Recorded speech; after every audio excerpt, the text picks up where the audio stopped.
Welcome to the Terra Mystica International Clash Fire 2 Grand Finals World Championship. I'm MrFickles, and I am joined here today by the master puppeteer, half man, half giant, Terra Mystica's belligerent teddy bear. It's Chris Bizzell. How are you, sir? I'm stressed. So we've had technical difficulties all day. So you may have noticed a coming soon, starting soon. No, really, we're starting soon. But overall, it's fantastic. I'm really excited about everything. We have a phenomenal group of players today. We have 16 of the top 18 players in the world. I mean, we have two of us here, so, you know, we can't have the top 16 here. But we have some phenomenal players.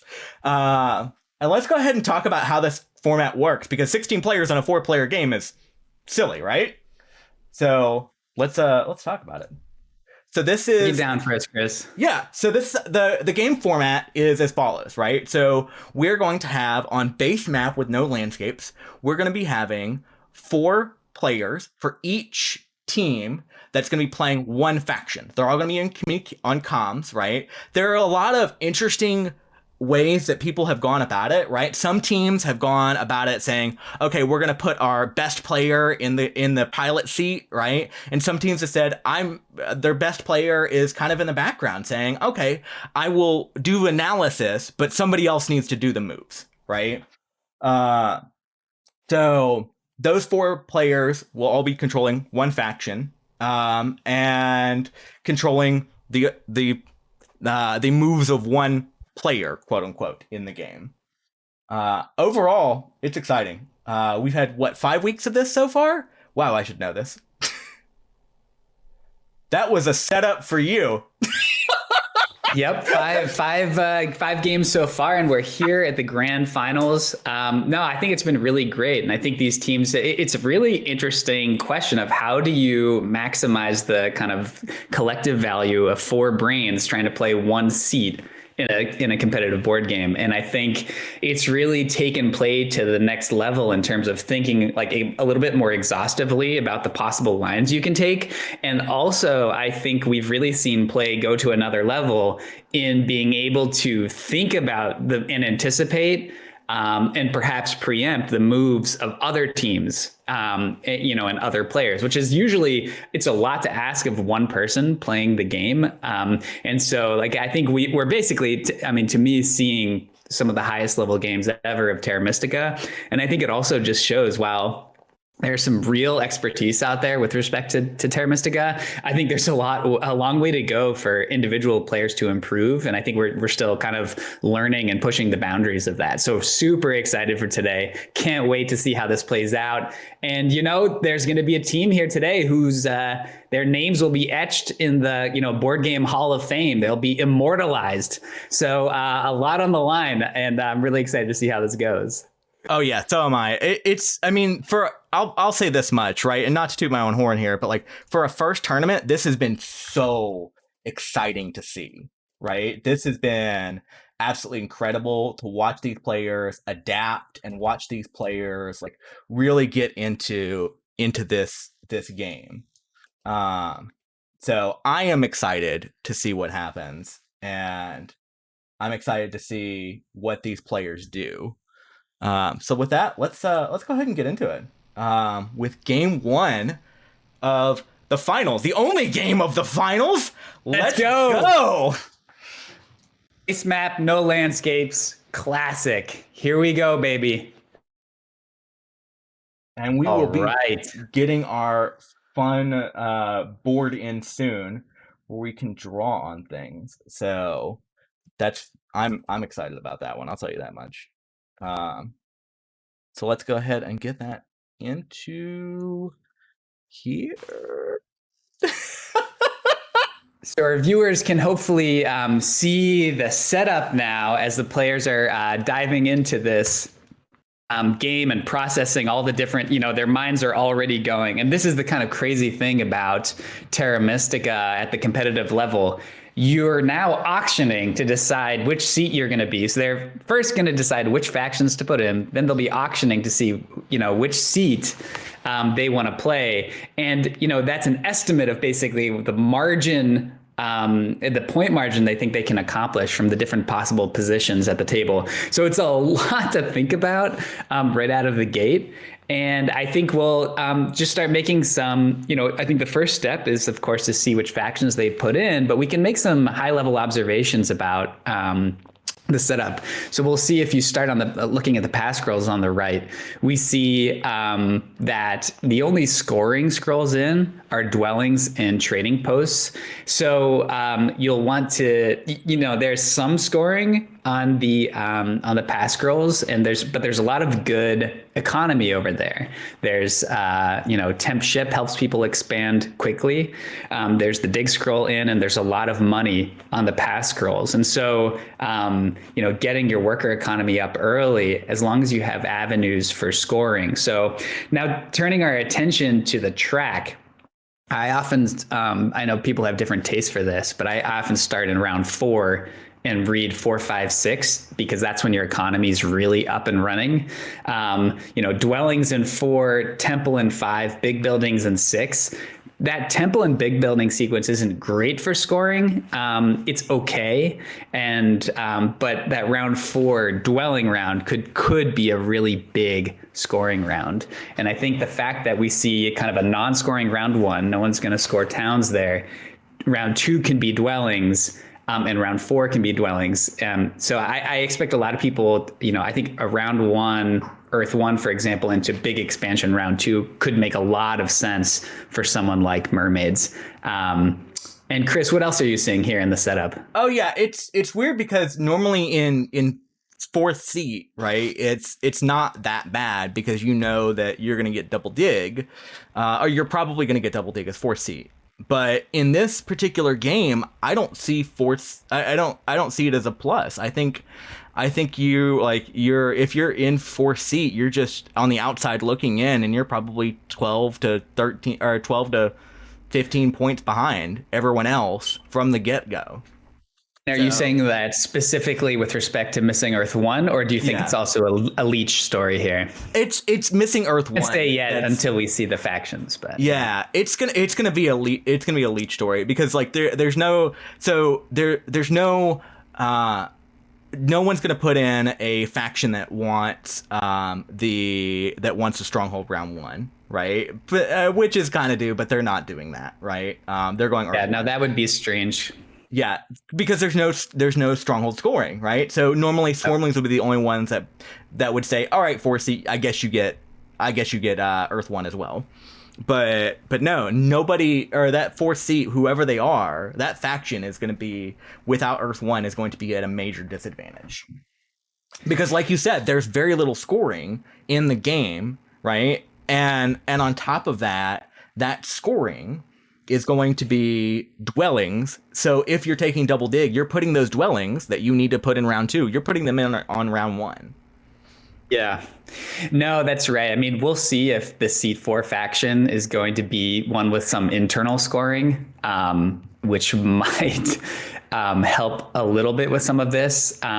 We are seeing, right? So we now have, it was nomads, mermaids, witches. And I guess it's a little bit interesting to see who's putting which in. So Europe has put in nomads, Canada has put in mermaids, and Asia has put in witches. That's interesting. Yeah. So, both witches and nomads have pretty strong economic strongholds, but it's definitely awkward to do that in this game if you're doing it at all. Whereas mermaids are very happy to do their big buildings in the last round. And so I'm not sure, I think this is a pretty natural mermaids track. The other thing that we haven't mentioned yet that's kind of interesting is that there's an Earth dig at the end of round 1, which also turns into Earth coins at the end of round 3. And so zipping up Earth is pretty sweet And particularly when you think about any of those priests also then turn into coins at the end of round 5. So there's a massive return from hitting the Earth Cult hard. And so, like I like to do, like I actually, I think there's an opportunity to do weird things like a 2-temple opening, even with a faction like Nomads. I think could do something weird like that here, and all those priest to cult turn into a lot of resources. The downside of that a little bit is that the round 2 and round 4 returns are pretty weak in terms of cult return. But yeah, I think it's interesting. Yeah, I think USA has to put in Darklings here, and they don't. They put in Cultist. So. And that's fine, right? It's fine. This is.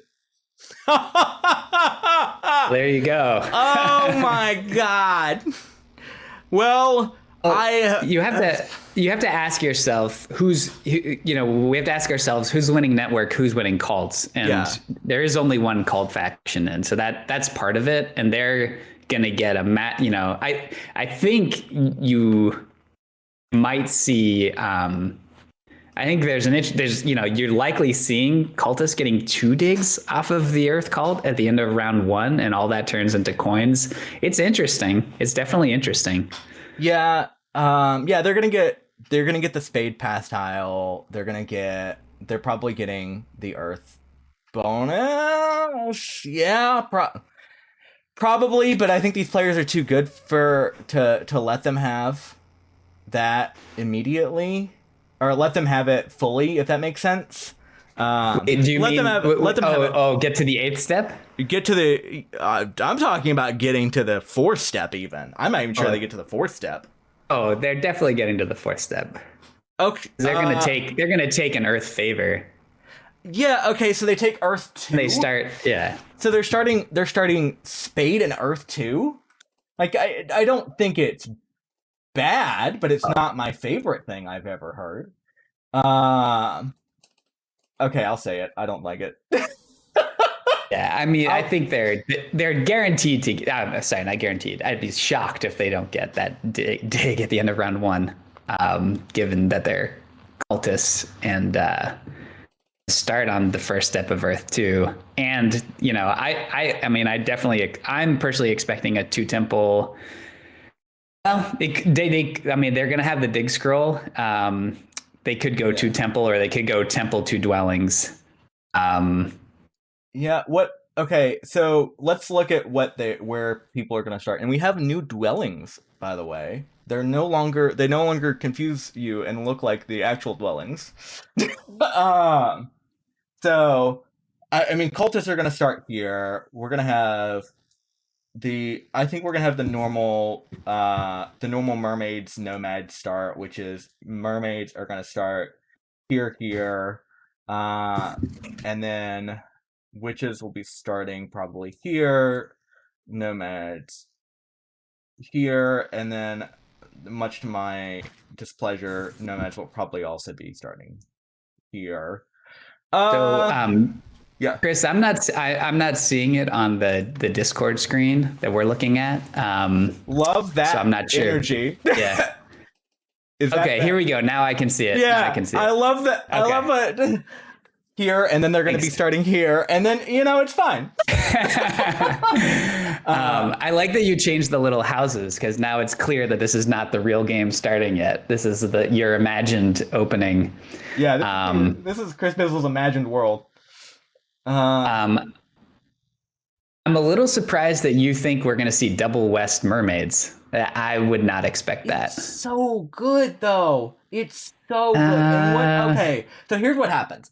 Here's what happens whenever you don't have that double West mermaids, right? So who's first? Okay, yeah.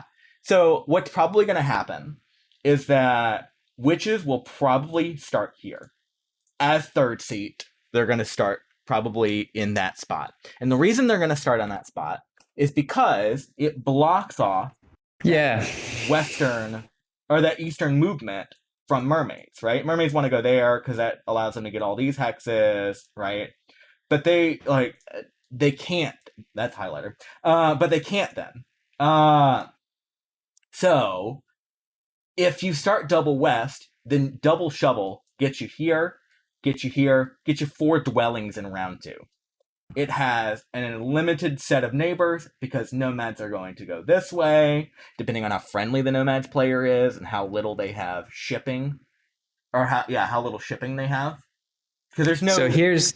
Yeah. So may I respond, sir? Go ahead. No, I don't. It's not so much that I think. I mean, the only immediate question for that is it's obviously fine, right? Like, there's a little bit of a question of like, where do you go from there? I think the first of all, it's amazing for green if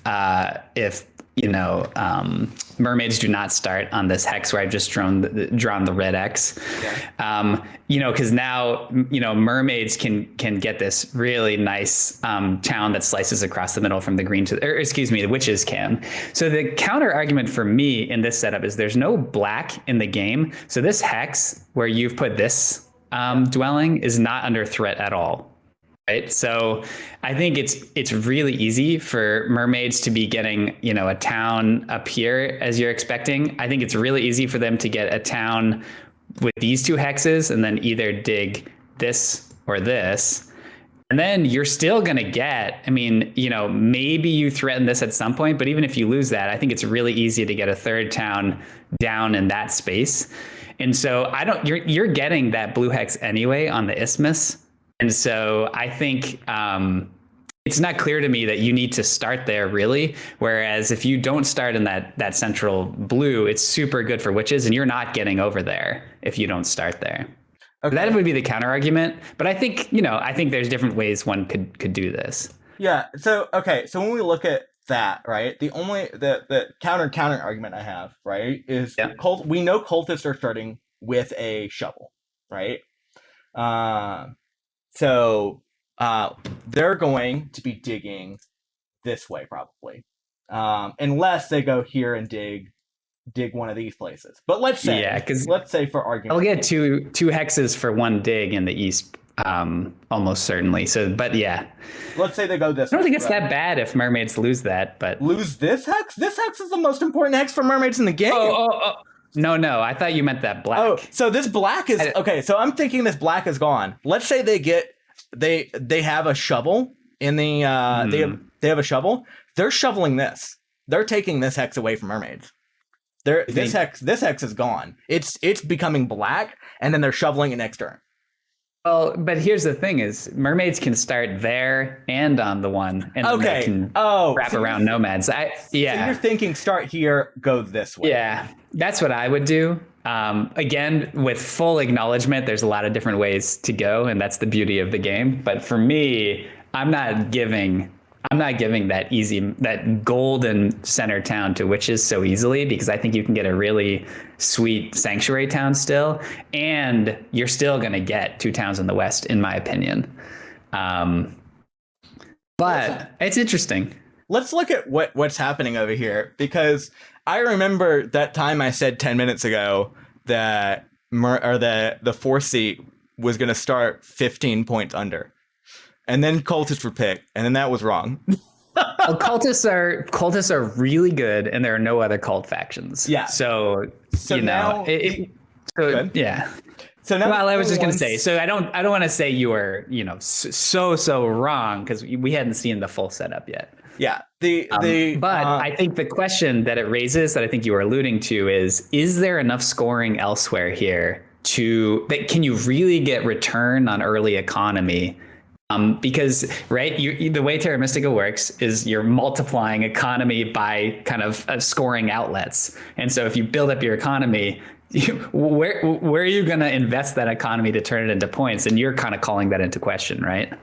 Yeah. That's what I'm doing. I'm calling that a little into question. I'm saying, okay,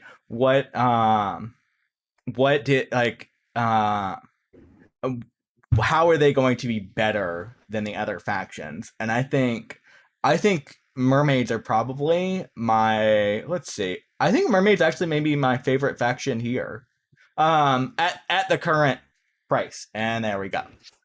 Thank you, Canada /Zorus, for agreeing with me there. and we have an immediate bid back, right? So 2 teams have said it's great.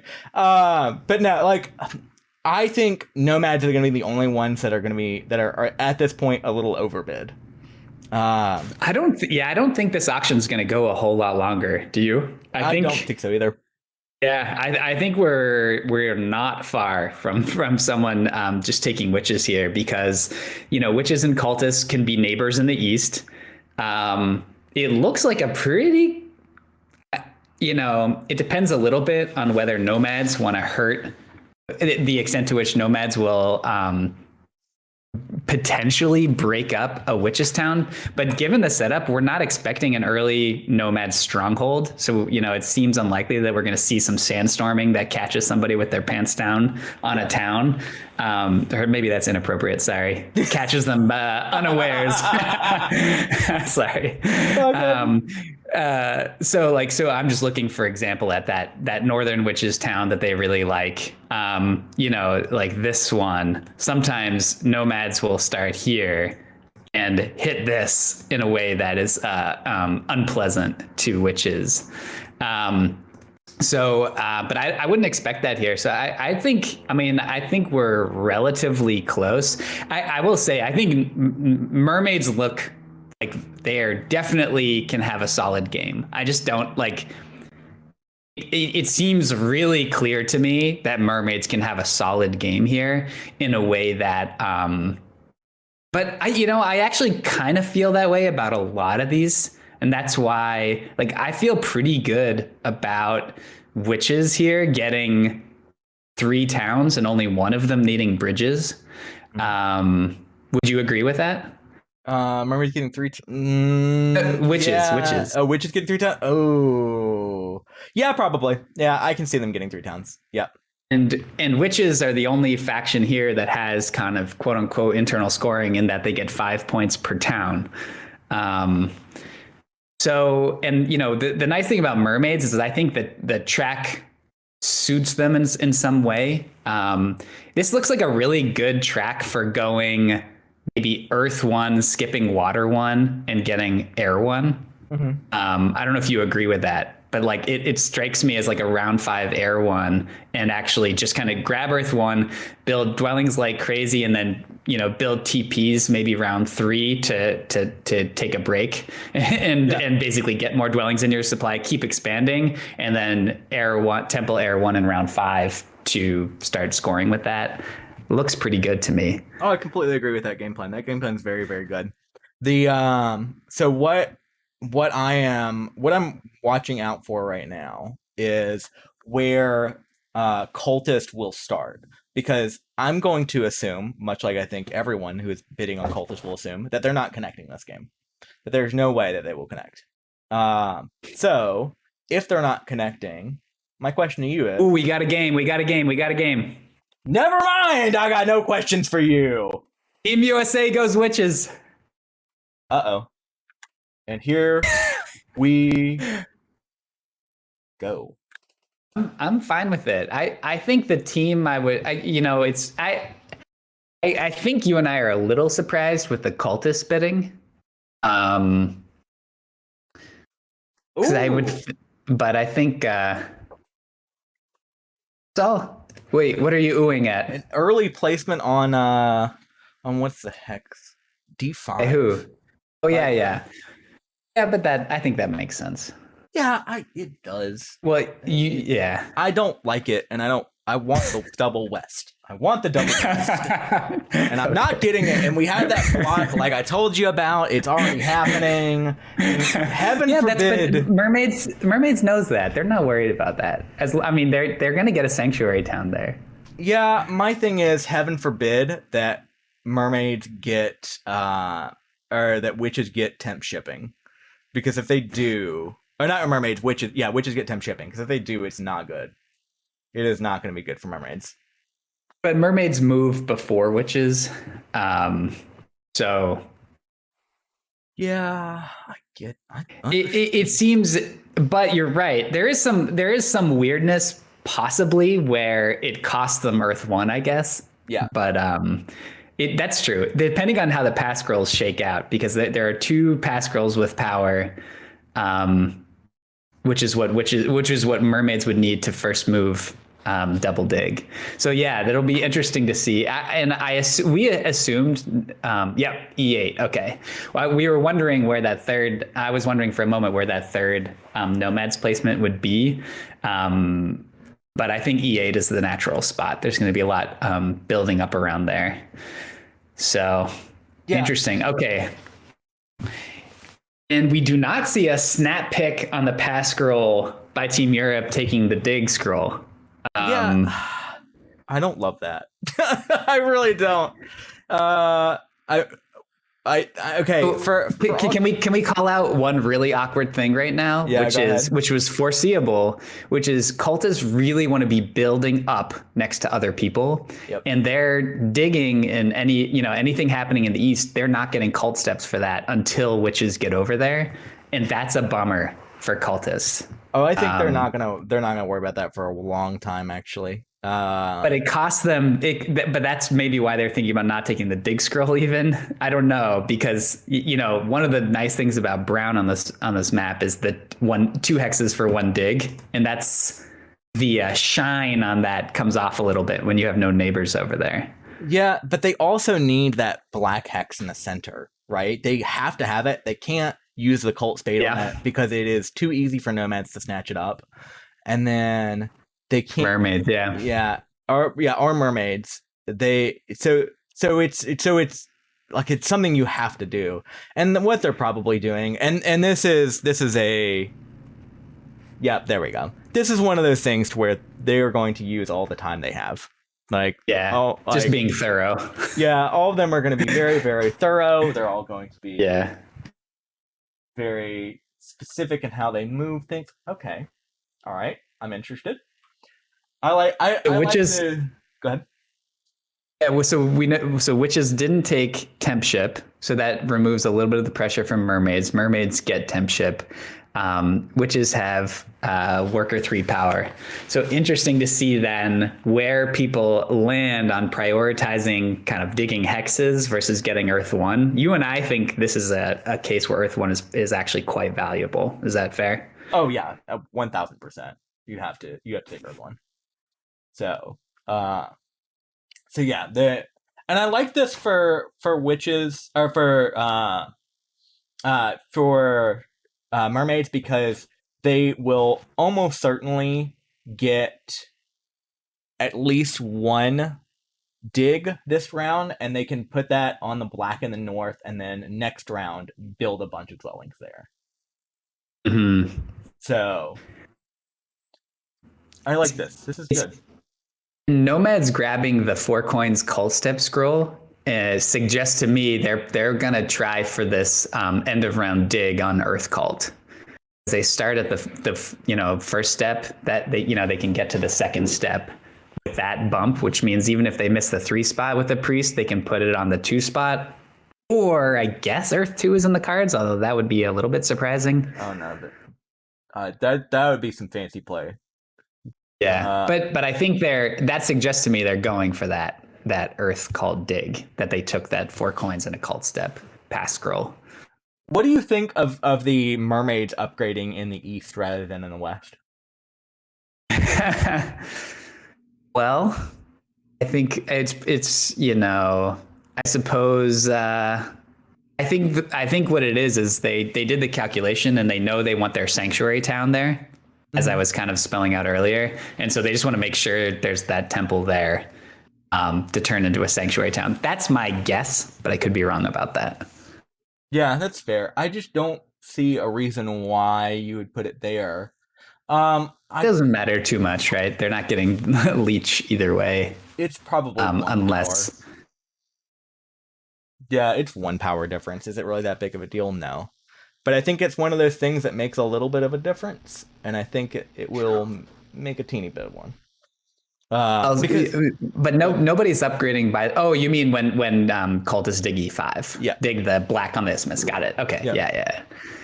That's fair. It is an interesting question though, because when you say it's 1 power difference, and it's going from 1 power for free to 2 power, right? It's actually, do you want 1 power for 1 point is the marginal difference. Yeah. And when you say it that way, it's like a little less, but obviously early power is it's super important. Yeah, it's so here we go. So here we go. Mermaids are getting power starved. Yep. Which I suppose was predictable, although sometimes nomads and mermaids can be buddies. But given the sequence of the upgrading, this I think makes sense. But I think mermaids will. Yeah, I would say they're certainly in a tricky spot now, given the lack of power they're getting. The good news is they got 3 power on the pass scroll, so they are primed to take, for example, double dig if the opportunity comes to them later. So I'm very curious to see if we see 3 Earth 1 pulls here in a row or not. Oh, we should. I can't imagine we don't see it. But if that happens, do you expect a cultist double dig? Yes, I do. I do expect a cultist double dig.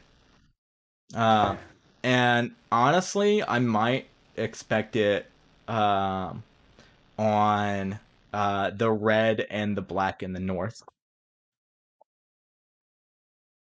Ooh, hello. All my stuff is broken. It's fine. It's fine. All right. So Earth 1 and any people, more casual fans, Earth 1 is this favor tile. When you build a temple, from then on, you're going to get 2 points every time you build a dwelling. And this is kind of like this wonderful point machine that you can acquire in the game. And so when it's not a great scoring setup in terms of the track and the pass scrolls, it's really, really nice to pick up this favor tile early. So there's only 3 copies and 4 players, which is this very interesting source of tension in certain games. Some games, if there's enough scoring elsewhere, it's not that important, or maybe even a mistake to take it. And then every once in a while, there are setups where it's quite useful. Looks like USA is thinking long and hard about this decision here. This is the silliest decision to think long and hard about. I just don't. I get it, but also. So, what do you think USA will do after this move? Because they have an extra worker, right? From having started with 3 power 1 worker, they have no shipping, and they have a couple different ways they could go. They really want to be at 1 ship in round 2. To put there are a bunch of places that with 1 ship and 1 dig, they can get a bunch of greens down, dwellings down on greens. And so what do you think they're thinking through here in terms of how to set themselves up for round 2? They're probably thinking about 5 power priesting. They're probably thinking about taking single or double shovel, though they're probably not getting either of those. So they're not going to double dig, right? I mean, they don't really use it. The witches don't, it's kind of, it is funny. It's kind of interesting. I'm curious. I'm a little surprised they're thinking so hard about this. I mean, it's one of those things to where I think during this finals, we're going to experience that a lot, where as a single individual, we're going to say, oh yeah, this is the right way to do it. But as a collective unit, they're going to say, hold on, let's think about this for a hot second. Right. Yeah. And of course, but you and I, especially me, we're hot take machines. So I will hot take every day of the week. So every day sounds good. So yeah, we come to the conclusion 10 minutes later of what was going to happen already. Oh, yeah. What I called it as well. Yep, there we go. Yeah, so this is really good because it enables them to guarantee their town in the center, and it allows them to get to have neighbors for upgrading as well. Yeah, they're gonna get cult steps for all of this building as well, right? This was the problem I was worried about if they end up needing to use the dig in the east, right? Like I think the E5 dig was happening for sure, and then putting that double dig. I mean, effectively, they're putting the double dig on the red d4. And obviously they're splitting these up, but now they're going to get cult steps for all this, which is like this is a really nice solution to that problem. Of course, the only issue now is no Earth 1, but they're going to be way up on the Earth cult, which is going to be so valuable in this game. So now we see single dig from mermaids on C1, so that Western black, which opens up. Now they're able to get, so they only have one worker left, so they'll only get one more dwelling down this round. And, we would probably assume they're going to do that on H2, the southwest one, because that's the one they can reach with 2 ship while they have it. Yep. Here's a bridge. Here's a bridge action from USA to get to G3 there in the south. Interesting. Okay. So it's funny because I was preparing a statement of it's so funny that we can just basically talk about this game like it doesn't we could have planned out this entire round 1 and skipped it ahead of time. But now with the bridge action, I'm like, could we have? I don't know. Would I have taken that bridge? I don't think so. Yeah. Ooh. Is that you trashing Team USA, Bizzell? That's what I heard. No. That's not me trashing Team USA, right? That's me saying, okay, so Terra Mystica is is a very, I'm not going to say weird game, because weird game is a wrong way of putting it, but it's one of those games where the difference between a good player, a great player, and a top tier player is so minute. There in round 1, there's probably one decision that it's going to be made differently between a 300 level player and a 500 level player. Maybe two, right? But those decisions snowball into so many things. So that's my thought on this, is that so that's my thought on this whole thing, is there's just a lot of a lot of differences between the two. So anyways, we actually have a report in from Lizzy. So let's go ahead. Yes. Let's go ahead and get her in at some point in the future. Maybe currently, maybe not. Who knows? We will figure that out. Hopefully now. And here she is. What's up, Lizzy? Hey, so I'm here. I have a report from Asia, from Team Asia, but actually I am here at the flight school right now. So there, there are fakirs flying all around on magic carpets. I'm sad that you can't see them, but they're definitely here. Anyway, I've been listening in on Team Asia during the bid, and then, just for round 1, and I was listening to them as all the bidding was playing out. And what was interesting is that they were actually worried that mermaids would be left out of a leech triangle, and then look what happened. They actually were pretty surprised when the game started. I think they weren't expecting it to happen that quickly.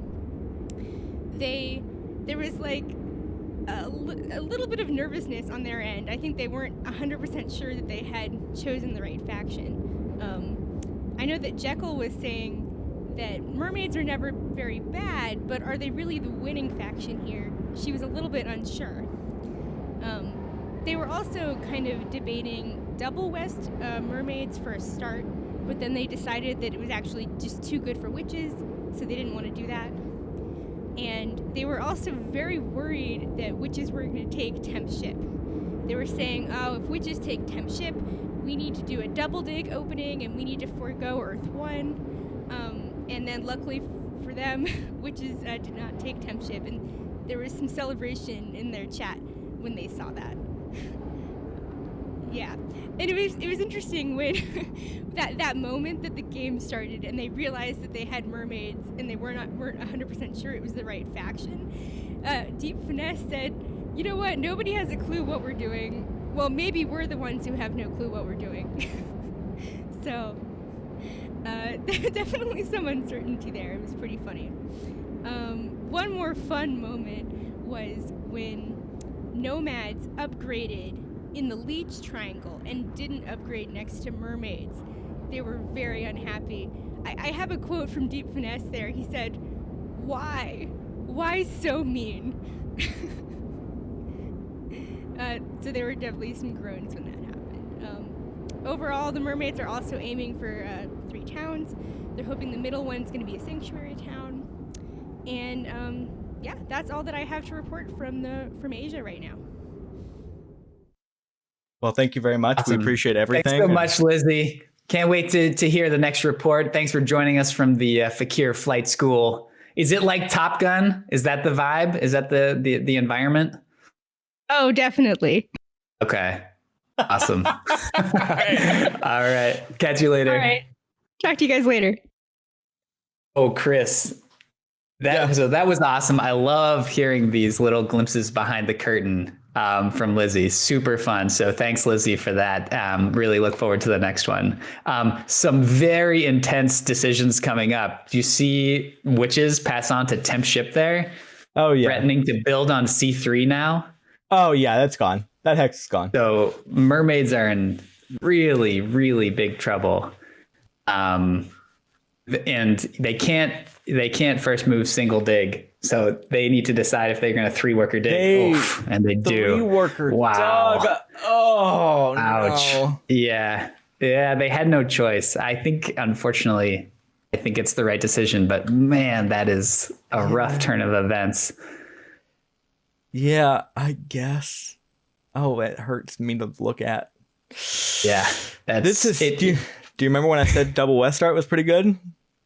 Yeah, I'm not sure. I'm not sure that's better. I think it's an interesting question of whether that round 1. There's lots of interesting decisions. I mean, well, anyway, we don't need to go through all the alternate realities, including other pass scrolls round 1, et cetera, et cetera. Yeah. But wow, Witches grabbing Temp Ship there put so much pressure, and it's obviously really good for Witches. So it puts so much pressure on Mermaids. I'd have to think Mermaids are considerably behind, given that it's been a relatively inefficient use of resources. So they kind of look on paper fine, but man, that is a really big setback. You know what we missed here?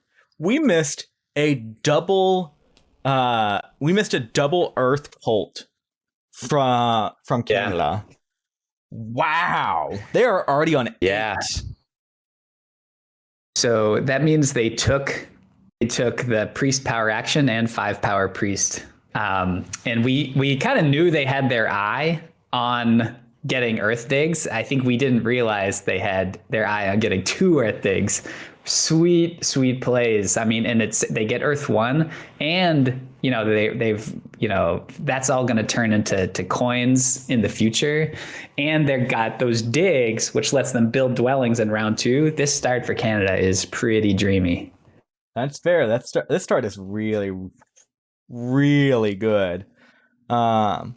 We see, so the start for USA is actually pretty good as well. They're going to go ahead and get double dig here. They're going to be able to build on all the hexes that they want to. So let's look at these hex numbers.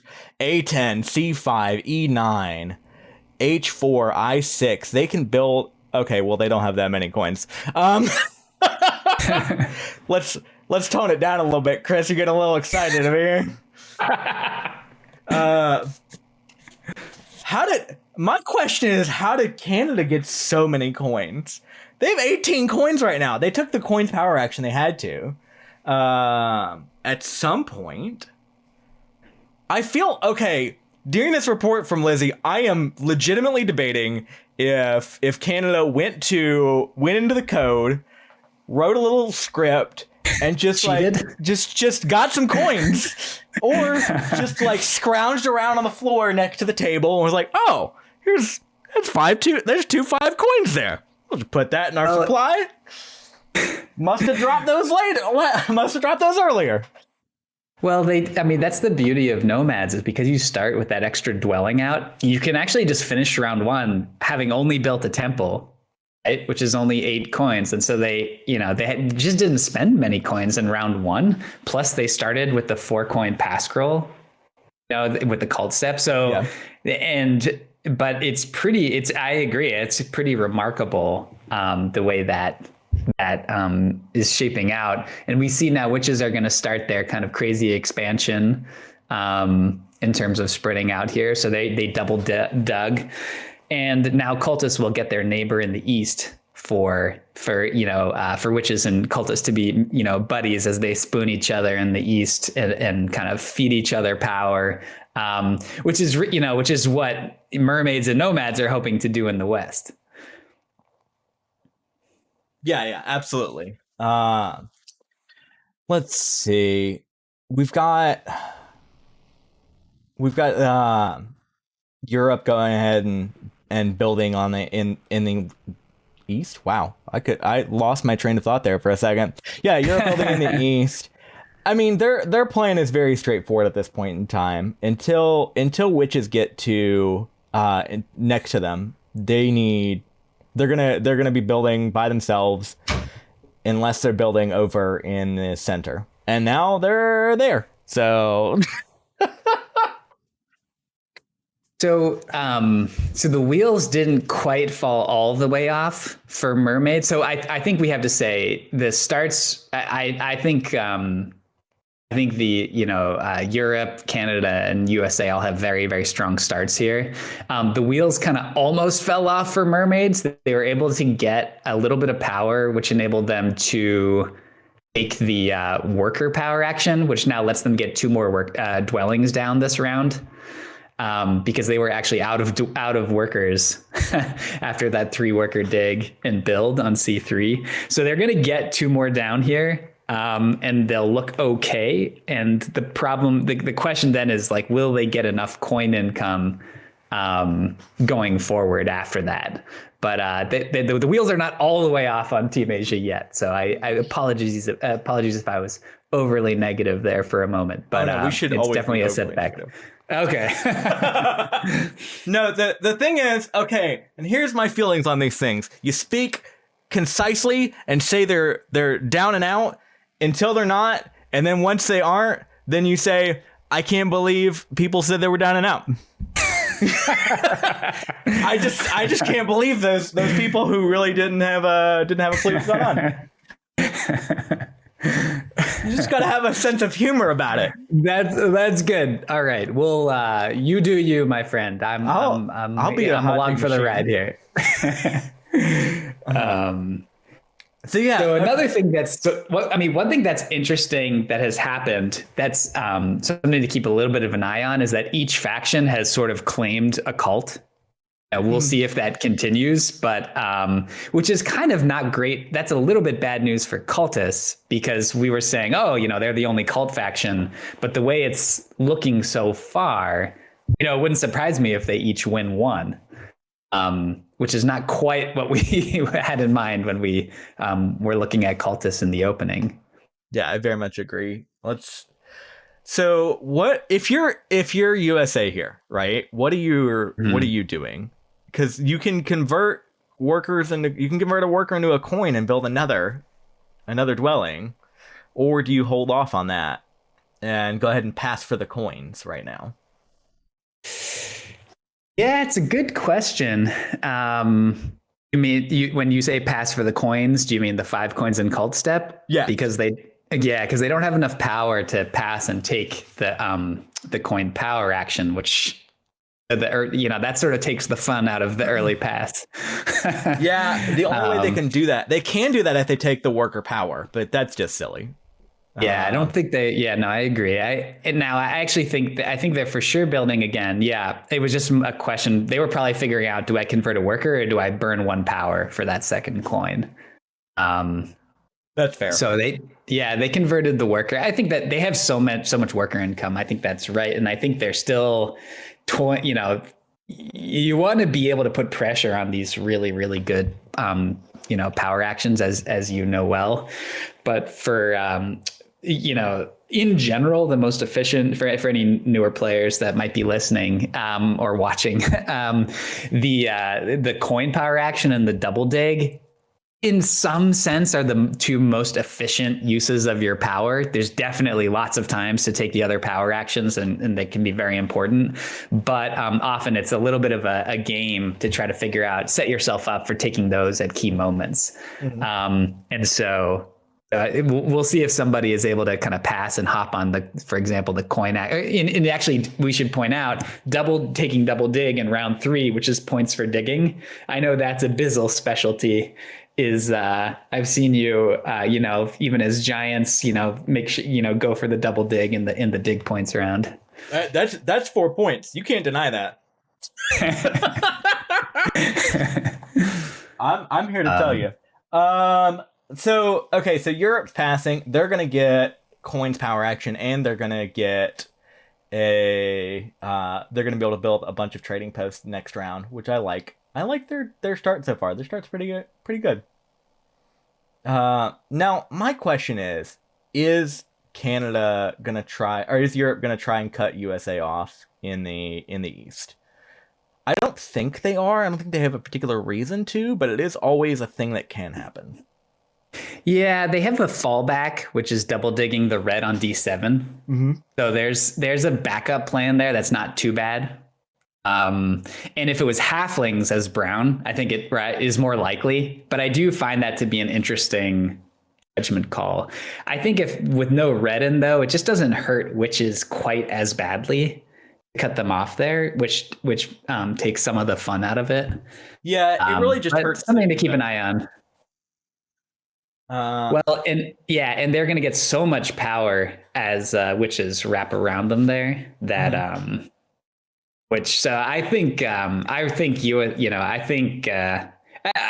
all of these starts are actually really sweet.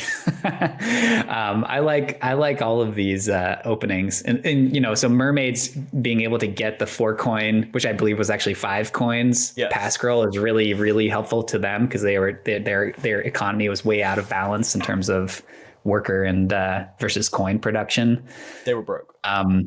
Yeah, and it looks like cultists are going to do this plan that we laid out. It seems to me, which is they're going to treat this dig round as a TP round, hopping on the TP pass scroll here. So we'll see if they end up grabbing another favor, or just just building 3 TPs or something like that. I think we're not going to see a double dig on the double dig round, or on the dig round. That's 4 points just down the drain for one of these teams.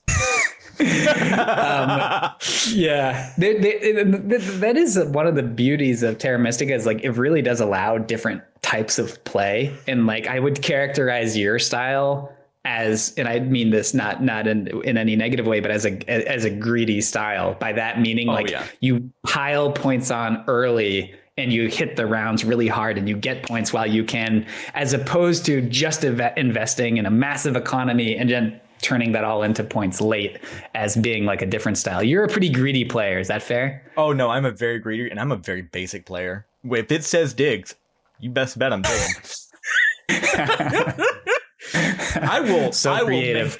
Creative.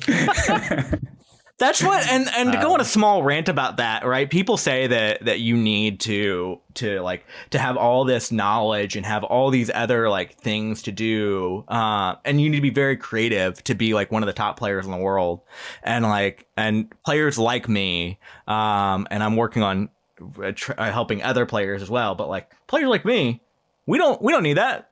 We'll just be good. I think, you're selling yourself short a little bit, but I think I just think there are a lot of different ways to be good at this game. Yeah, and I agree. I think that's part of the fun of it. I agree. And to get off the tooting my own horn thing, right? I think whenever people talk about this game, like they talk about the high skill ceiling, and it does have one, but it also has a nice like floor in the middle of it where it's just like perfect for people to live in and be really, really, really good at the game, right? Yeah, no, that's fair. Yeah, like you can get like pretty darn good with like some getting like 5-6 fundamental insights can actually make you pretty dang good. And in that sense, you can get up the learning curve relatively quickly. It's hard to obviously be like best in the world, like some of these players, and like, you know, the other 2 players out of the top, you know, 18 that aren't playing. Yeah, whoever those people are. Yeah. But so we should, just to catch us up on the game here, Cultists got the coin action, the ever coveted. And then we saw an immediate US, the Witches 3-worker dug the gray in the east. So they're going to start working their way down to that G6 blue, the Eastern blue that you were kind of wondering what the future of that hex holds, and Witches are, you know, a step closer to that. I think that's probably there's a couple hexes that Witches are thinking about. B5, that Northern Black, is really important for them, and that looks really safe for the moment until we see like nomads on the Northern Yellow with a stronghold, which we're very, very far from that if we even ever see that. Yeah. So they're, you know, Witches, I like their position. I think they're going to get fed a lot of leech. And I think it's 3 towns for sure. So like, which is great, right? Just add another 15 points to their score. So they're for sure. I mean, USA, not to be a homer, as I'm an alternate on Team USA, but I definitely think they're in this game. The other thing we have to manage here and keep an eye on is Cultists, predictably, being the faction that did not have Earth 1 at the beginning and having been bid down a bit, you know, they're 20 points back. Slight exaggeration, but you know, thereabouts back from the other factions, and the cults are not being, you know, they're not dominating the cults, as I mentioned earlier. So they're going to have to start really getting a leg up on these other teams in terms of scoring soon. So that'll be definitely something to keep an eye on. It's funny that you mentioned like USA being like so good right now and in such a good position, because the more I look at USA's position, the more I cool off on it. Right. Oh, so, really? Yeah, they have no coins. Where are they getting coins from? They theoretically can place a priest on Earth and get 2 more coins, and that's not bad. And then if they pass at the correct time, then they can get. Oh yeah, they'll probably be passing first, then they get coins action. Okay, it's not that bad. Yeah. As long as they get coins action, they're fine. But unless they get coins action, I don't see anything going right for them. I don't see it. Well, I mean, again, if you're in round 3 and you have 3 guaranteed town locations, like basically locked up as Witches already, that is great. I think, you know, it's very uncommon actually that in round 3, your 3 witch towns locations are like, oh yeah, that's safe. And I think to me, that's the big, they're also on the dwellings scoring scroll right now. They're not the faction that got locked out of Earth 1. We see, by the way, right? So this is the first Water 1 poll of the game, is now Cultists on a Sanctuary. So it looks like Cultists are going to town up here with 2 TPs in the center. And it'll be interesting to see which town they end up taking. But there's the first Water 1 poll, and this is, you know, here comes the big push from Team Europe to try to catch up with respect to points on the board, right? They're just going to try to hit this with TPs really hard right here. Yeah. And that's not bad. I don't dislike their position. They're going to get at least 2 trading posts down this round, if not 3. The question is, where are they going after that? Like, where is their, because they're going to get the 2 key town. And then where are their next trading post? Or where are their next dwellings? Are they going north? Are they going south? Yeah, that's fair. Like, if there's a 3rd town in the game for Cultists, where is it? I think there's a chance they wrap around to D7, for example, if Witches leave that. Oh yeah, I could see Cultists and that kind of Eastern red, if they with 2 ship can wrap around to that, then there's a super easy town there. I don't, you know, like, it's connection seems super unlikely, but it's not out of the question yet, I would say. Even, you know, like A7 being key, but like, you know, I think they're they're probably in the back of their minds leaving that possibility open as to whether they could consider connecting. It's just not that worth it with no ship scoring in the game, points for shipping, pass scroll. So like they don't really want to have to go to like 3 ship and then try to connect for 9 points in network at the end of the game. So I think they're probably not going to connect, and so it really is a question of where can I just get a third town, and I think it's going to try to be a second East town, but. Yeah, every time people say this, I'm like, oh wait, I forget that they can do that. There's so many times I just forget about that town. So, yeah. But yeah, that's perfect. That is perfect analysis. It's almost certainly what they're going to be doing. So well done on that. Thank you, sir. We'll see if I'm actually right. You're right. But yeah. So I think. Now, I haven't been paying attention to mermaids. Again, my assumption was that they had fallen behind a little bit. But, I think they're definitely hanging in. Yeah. They're definitely hanging in. I agree. They're hanging in there. They can... The good news is that they can build another trading post, and then they can single dig that western green.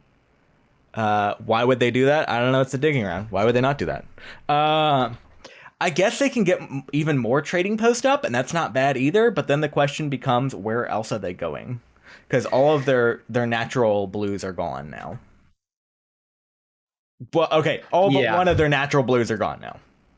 So yeah, and again, the big plus for mermaids was they have 3 town locations like almost guaranteed in this game. So like, again, they're gonna need a bridge from F2 to H2,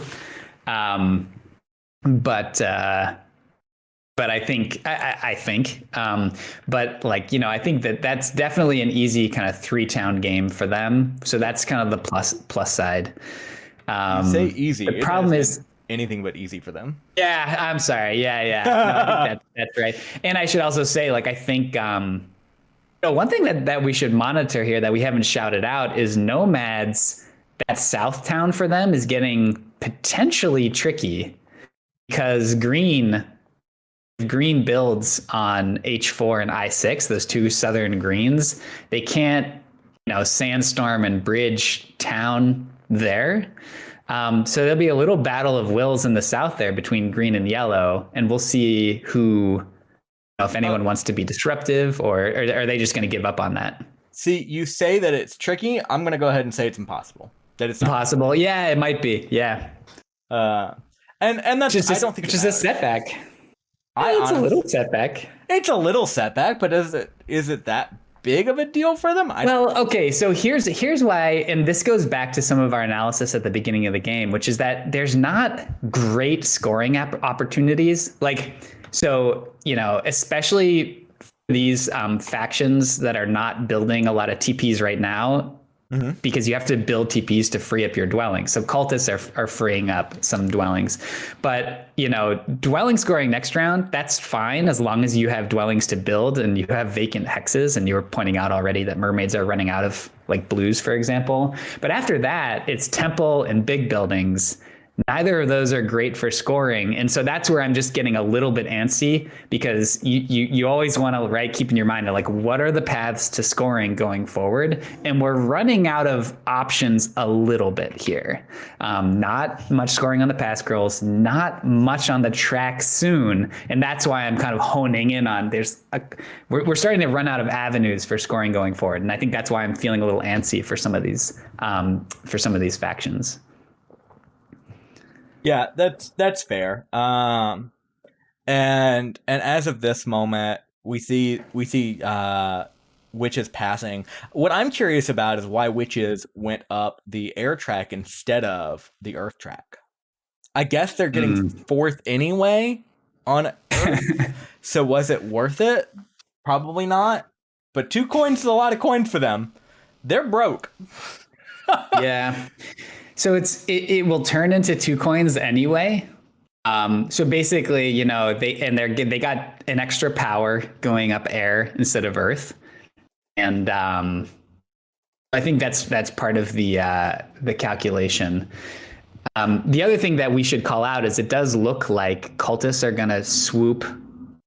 Cultists are probably going to swoop Earth Cult here from Nomads, which is really, really big for them. Again, they're behind. They can't, they need to make us up some of these points on the cults. So I think we're going to see that, don't you?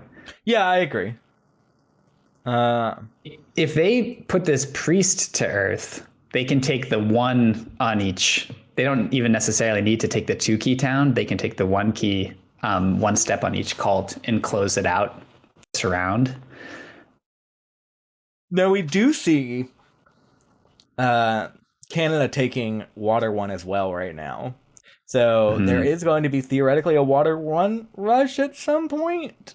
God, it feels so weird to say that, though, because next round's supposed to be dwellings. So who's doing that? Well, and this is the awkwardness for the factions that aren't like USA didn't build TPs this round. They only have 2 dwellings on their board. They need to build TPs next round to free that up. So, and they're, like you said, they're coin tight. Now they will have 11 coins after taking the coin action first move, but can they, for example, afford to take Water 1? I don't know. Yeah, that's so yeah, it's definitely tricky. Yeah. And right now I have realized my laptop is dead, so we will have a report in from Lizzie in approximately 3 minutes. All right. Well, I can't wait. Lizzie reporting is my favorite. Well, that's fair. She is great. I love having her on the line, but she can't talk. This is great. Okay. So while we're waiting on the laptop to charge, right quick. One thing I want to talk about is what do you think that Asia is going to do next? Right? Are they going to do that single dig? Are they going to just build 2 trading posts here? Yeah, this is this is like subtly a super painful decision is about your trading posts here, trying to beef up your coin income. You're trying to free up dwellings, but you're not scoring while building TPs unless you are, in cultists. And this is what cultists did well here to offset the fact that they didn't, and they do go 2 key town, by the way. Yeah. To offset. Okay, so if these factions accept their power, they can close out Earth immediately, and then and we shouldn't forget cultists are going to get 10 coins then, or at least they're getting 10 coins off the cult after this round. So I think cultists are definitely back in this game. Not that they were out, but they needed this big round here, and I think this is exactly kind of the path that we laid out of doing TPs in the dig round to free up, and then dwellings after that. So I think they're hitting it. They're definitely hanging in there. But anyway, returning to this kind of painful decision about TPs, you're not scoring with them this round, but you need to get them down to get coin income going. But you'd like to get Water 1 before you're building those TPs, and so it's all a logistical nightmare. And you're not scoring with a temple right now or a sanctuary. So I think that the main thing that they need to keep in mind is balancing their economy and trying to set themselves up for scoring next round with dwellings. That's, I think, priority 1 right now. Yeah, it's... I don't know. I'm interested in this double dig as well from mermaids, right? I think it's... You know what? I'm going to say it's great, actually. I'm going to say it's fantastic. They got 4 points from it. You can't argue with that. Or you can. Did we lose it? Okay. All right. I was like, did I lose him for a second? I know that joke fell flat, but it didn't fall that flat. My bad, dude. Sorry to leave you hanging. Oh, man. Okay. All right. So we do have a report in from Lizzy now that my laptop is charged and ready to go. So here we go with a report in from LizzytheLlama. Hold on. And voila. Lizzy. Hey guys, I love the enthusiasm. So I'm here at the flight school. The Fakirs seem to have advanced their technology. Right now, they've started to use biplanes. So, if there were Fakirs in the game, I think they would be flying all over the place right now. Anyway, I have a report in from Team Canada. So I was actually listening in. It turns out they don't have a media rep for today. But I was listening in, and for a while they were debating whether cultists were posing a threat to a couple of their hexes they want. They were debating a threat to A7, maybe a threat to C2. And there was this big debate on whether they should, dig A7, but it seems they at least decided not to this round. They also there was a pretty big debate on the pass tile for them. It sounded like they actually wanted to go temp ship. They thought about temp ship, they thought about the dwelling scoring pass tile, and by the time that I left their voice chat, it sounded like they had decided on temp ship. But then I see now that they didn't go for it. So I was going to come here and report, oh yeah, Canada, they're going to go temp ship, and then look at that, they didn't. They're also debating competing on the water cult. So we might see the nomads jump up the water cult. We'll find out. And that is my report.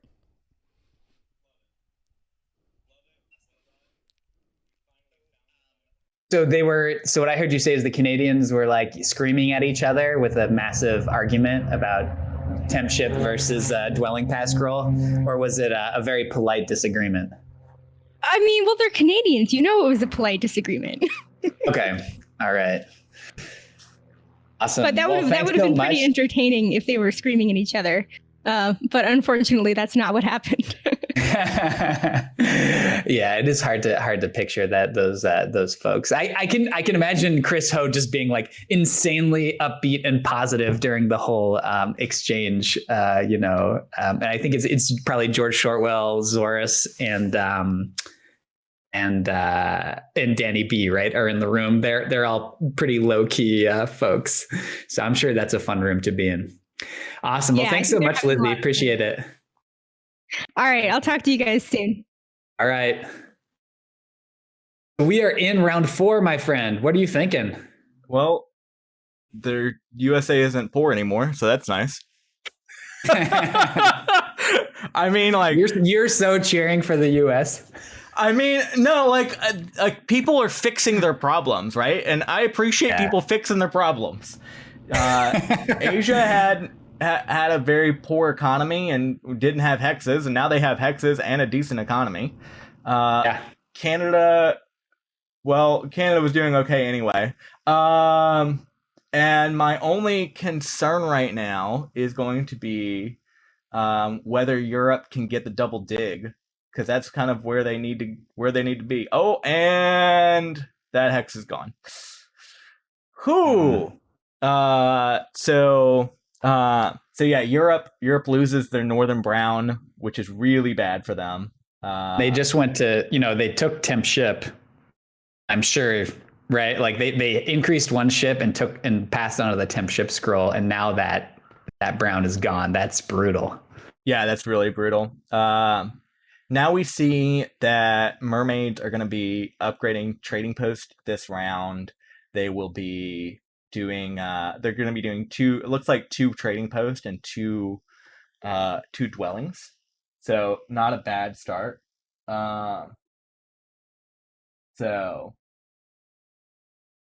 Sorry, anyways, ouch.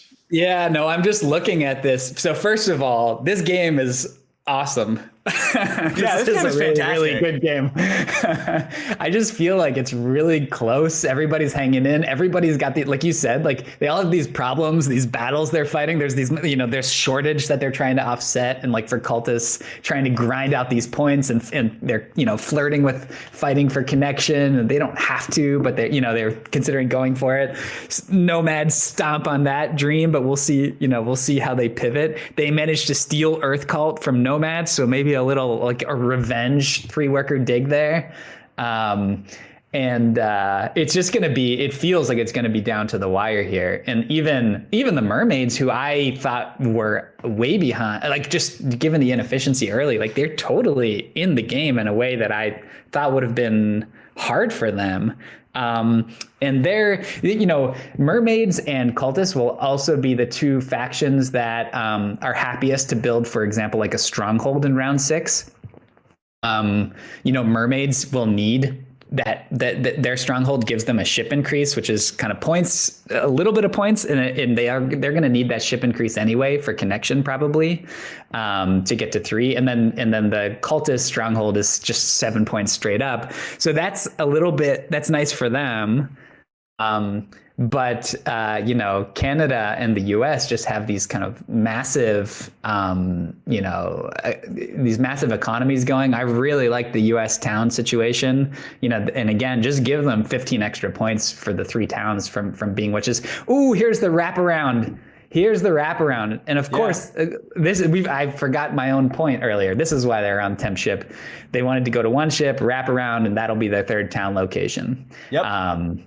This is, and again, like I think this makes so much sense, and I think they're going to continue to get cult steps on this as long as witches are accepting this leech.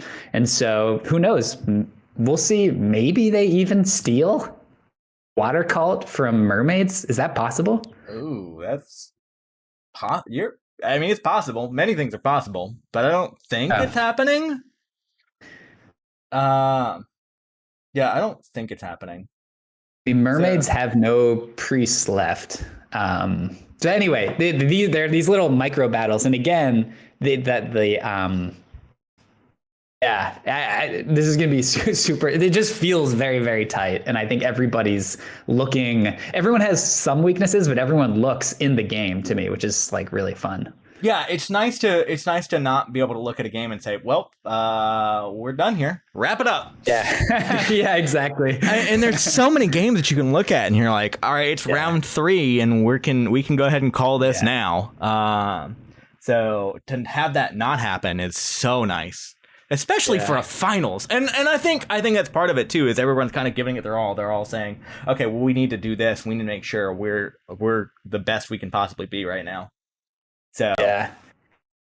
And I think we should, how cool is it that they're like these players representing their kind of countries or continents? I think this is amazing, working together, playing a board game, I don't know, like people literally like around the world, Singapore, West Coast US, Finland, like people are all around the world playing this game together. Yeah, it can be a cutthroat game, and like obviously, folks will be, crushed who lose, but this is really kind of a celebration, and I just think such a fun, cool idea.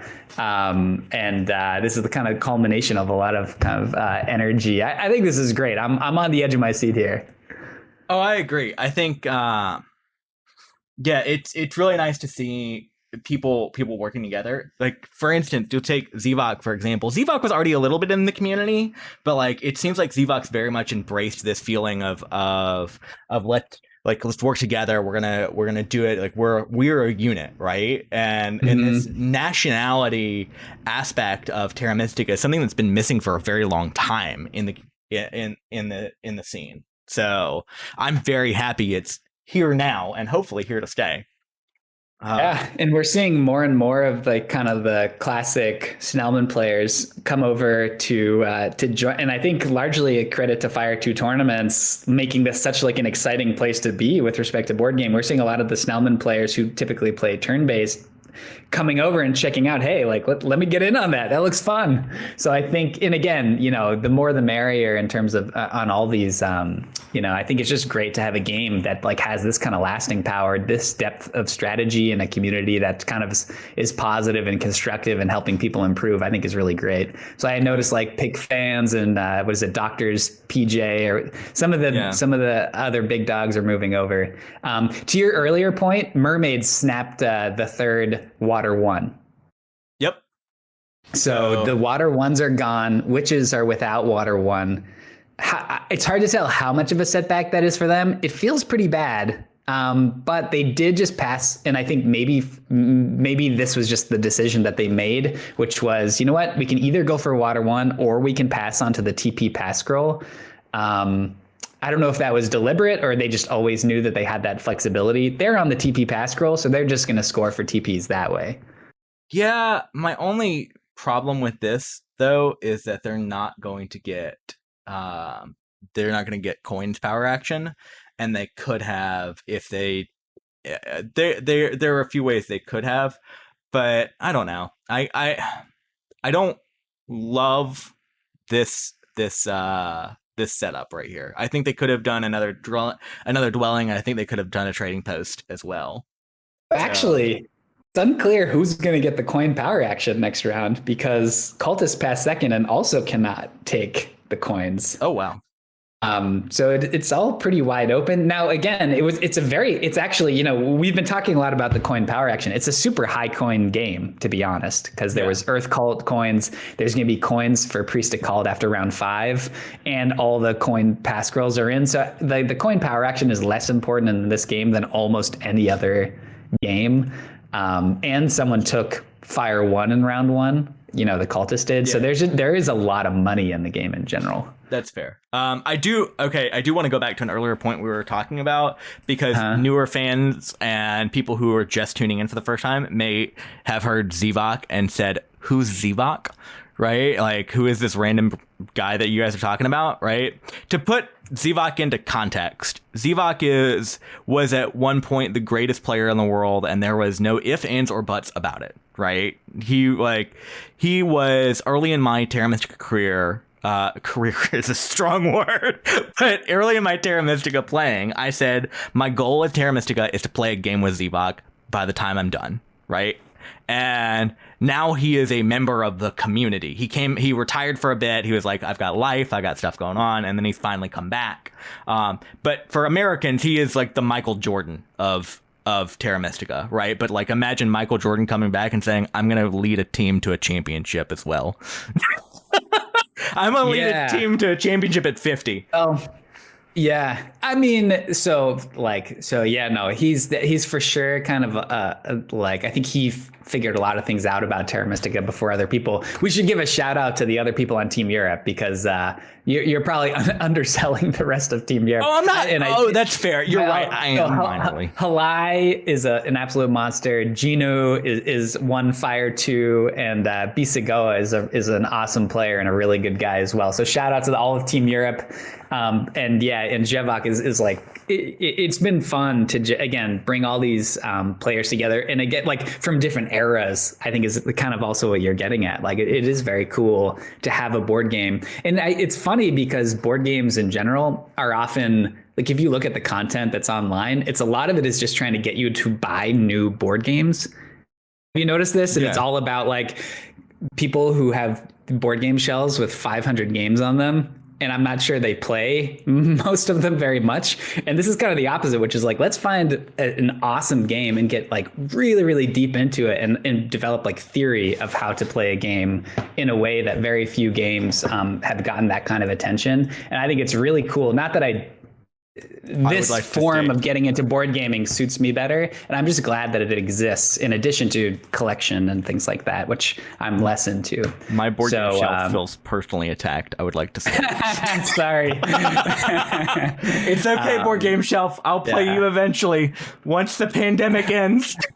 I suppose the second I said like board game theory, I probably turned off a bunch of people as well. But anyway, I'm revealing myself to be an academic, so maybe this is bad. Anyway, let's get back to the game. Yeah. Okay. So wow, we have missed so much of this game. Okay. So far we're gonna use this lovely previous actions.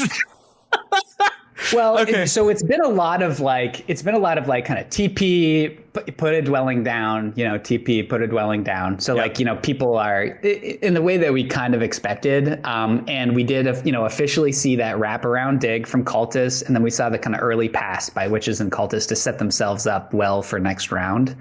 And it looks like next round is going to be the TP, the TP round for Witches and maybe a Fire 2 pull with a Temple. I don't know if Witches need. They probably will. I don't know if Witches need Fire 2 or not, but it'll be interesting to see whether they take Fire 2 or Air 1 with their Temple next round, assuming that they do Temple up. And is it official that it's not official yet that Nomads are only 2 towning? But it's about as official as you can get. But it's okay. So we have mermaids are making a very confusing move. Did they do? Okay. So they took a priest. They're probably going to place that priest on water, but they're going to be they're going to overproduce priest then. So because they have 3 priests in supply and they're going to make 4 of them. So I don't know what they're doing. Well, it's okay though, because that turns into money next round anyway. So they'll lose one, but it locks them up water. So they're towning right now, right? Is that? Yeah.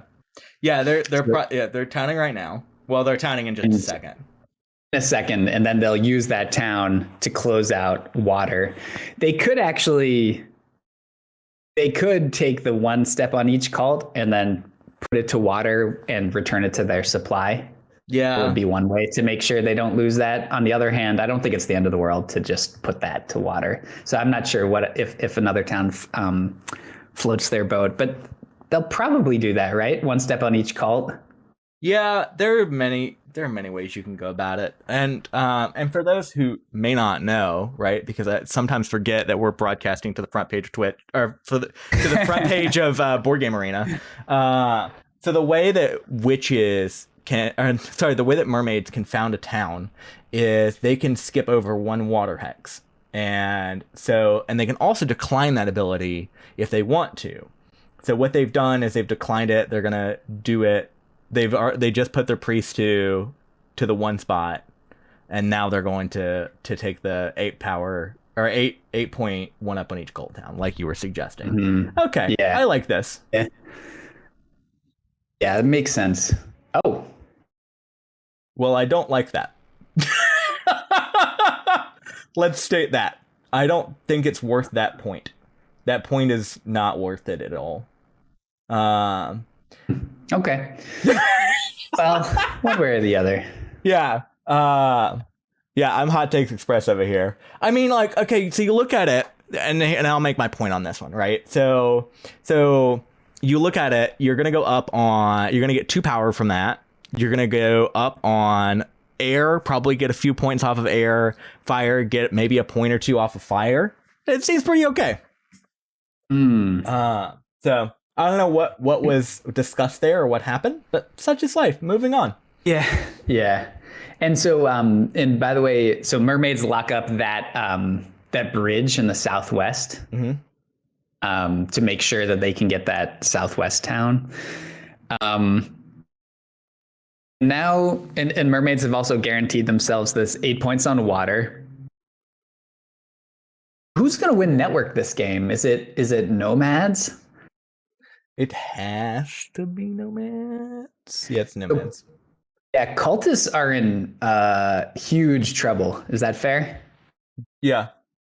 Okay. I mean, so I think cultists are in really big trouble. So we'll see. We'll see how this goes in the next. They've got some towns coming, so it's not that bad for them. Oh, I see why they did it. Oh, clever. They did it because they were trying to wait or outstall Nomads.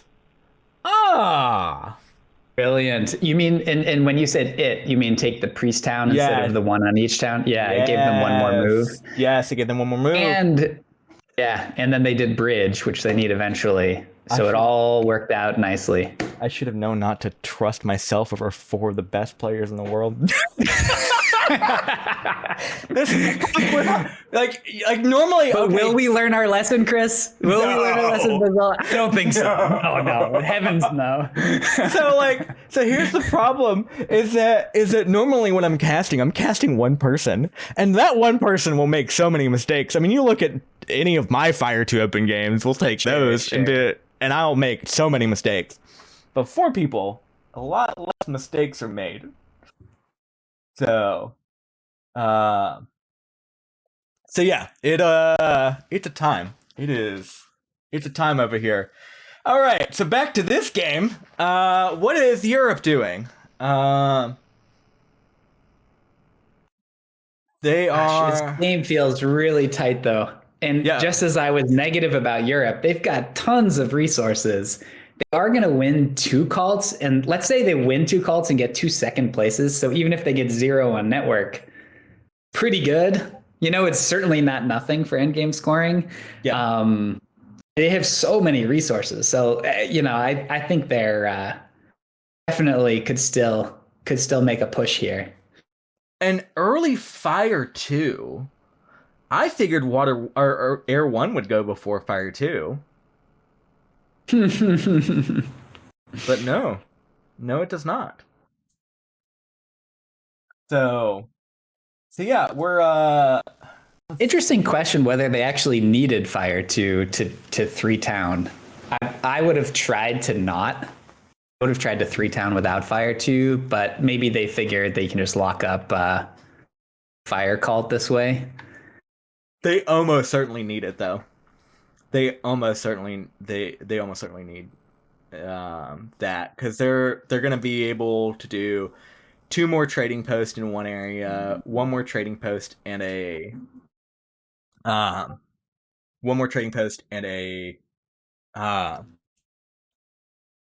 hold on.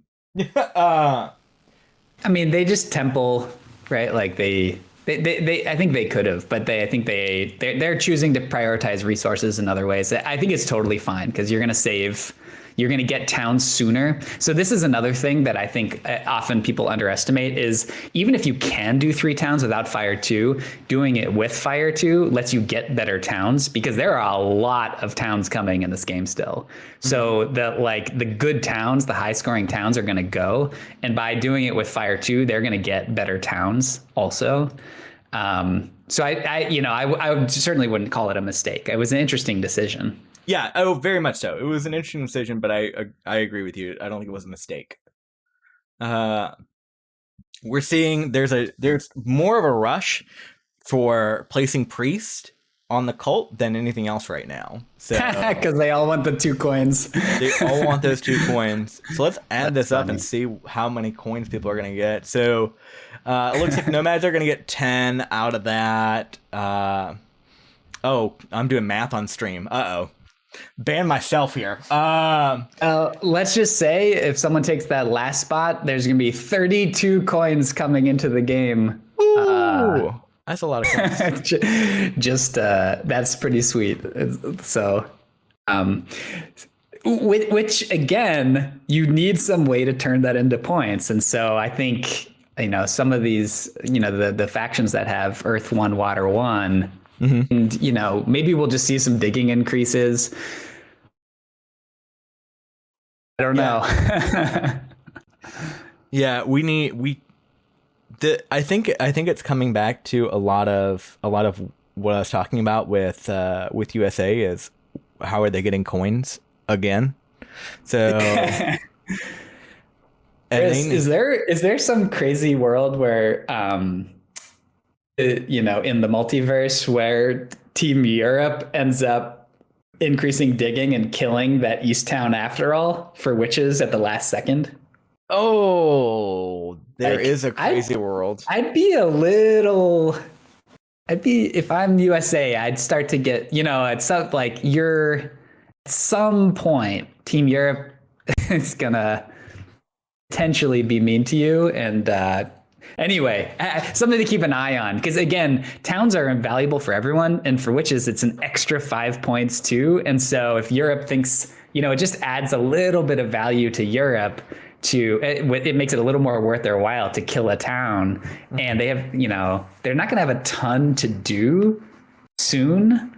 And so I would start to worry about that, especially if witches put their sanctuary on F4, and then all of a sudden you can anyway, something to keep an eye on, and something you shouted out right out of the gate was whether Brown might mess with that later. So we'll see how it goes. Yeah, we'll see how this goes. But yes, upgrading digging is a nice way of getting points. The problem is, and you talked about this earlier, right? There are 2 pass tiles in the game with points on them, and that's it. Yeah. So you're getting points off of favor tiles, and you're getting points off the rounds, and that's pretty much all you're getting points from.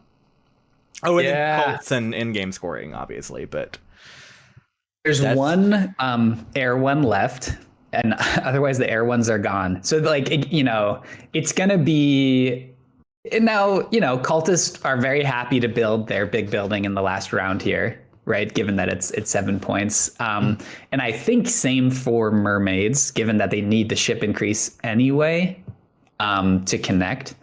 So, but yeah, it's going to be, all these teams are really looking for ways to as efficiently as possible turn this economy into points, and they're trying to set themselves up for that. Nomads did not mess around. Earth 1, Water 1, Air 1. They're like, great call by them.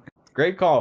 Yeah, they're like, screw scoring on these pass scrolls now. We're just gonna pour it all in here. And maybe, we'll see how they end up playing this last round. And I cannot tell yet how close the network race is. It seems like it's going to be Nomads on winning network. So would be another 18 points for them, in addition to maybe 10 points on the cult. And they have a points lead as it currently stands. But I don't mean to prematurely call the network race for them, but it looks to me like they might have a little bit of a leg up on network right now. I agree. They definitely do.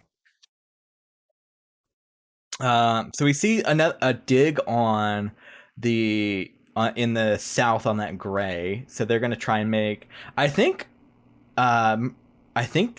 mermaids are going to try to not go for fire too, and I think it's going to work. If they can do that, I think that's their maybe not win condition, because I'm not sure if they're winning, right? But I think it's one of their conditions of doing well this game. Yeah. So, you mean to do it without having to take fire 2? Yes. Yeah, to do it without. Yeah. Fire 2 is really not helpful to them, because sometimes the 2 steps on fire help you get some cult points. It doesn't look like it's going to really help them get cult points as mermaids. And so, I think they're very interested to see if they can do this without having to fire 2. It's also, they're on the dwelling pass scroll, so they'll get, I guess, will they get 2 more dwellings down this round? It's definitely 1. And again, as long as they can get valuable towns, it'll be interesting to see the sequence here of who gets towns that still help them. But so you like that? Okay, I definitely think it's good.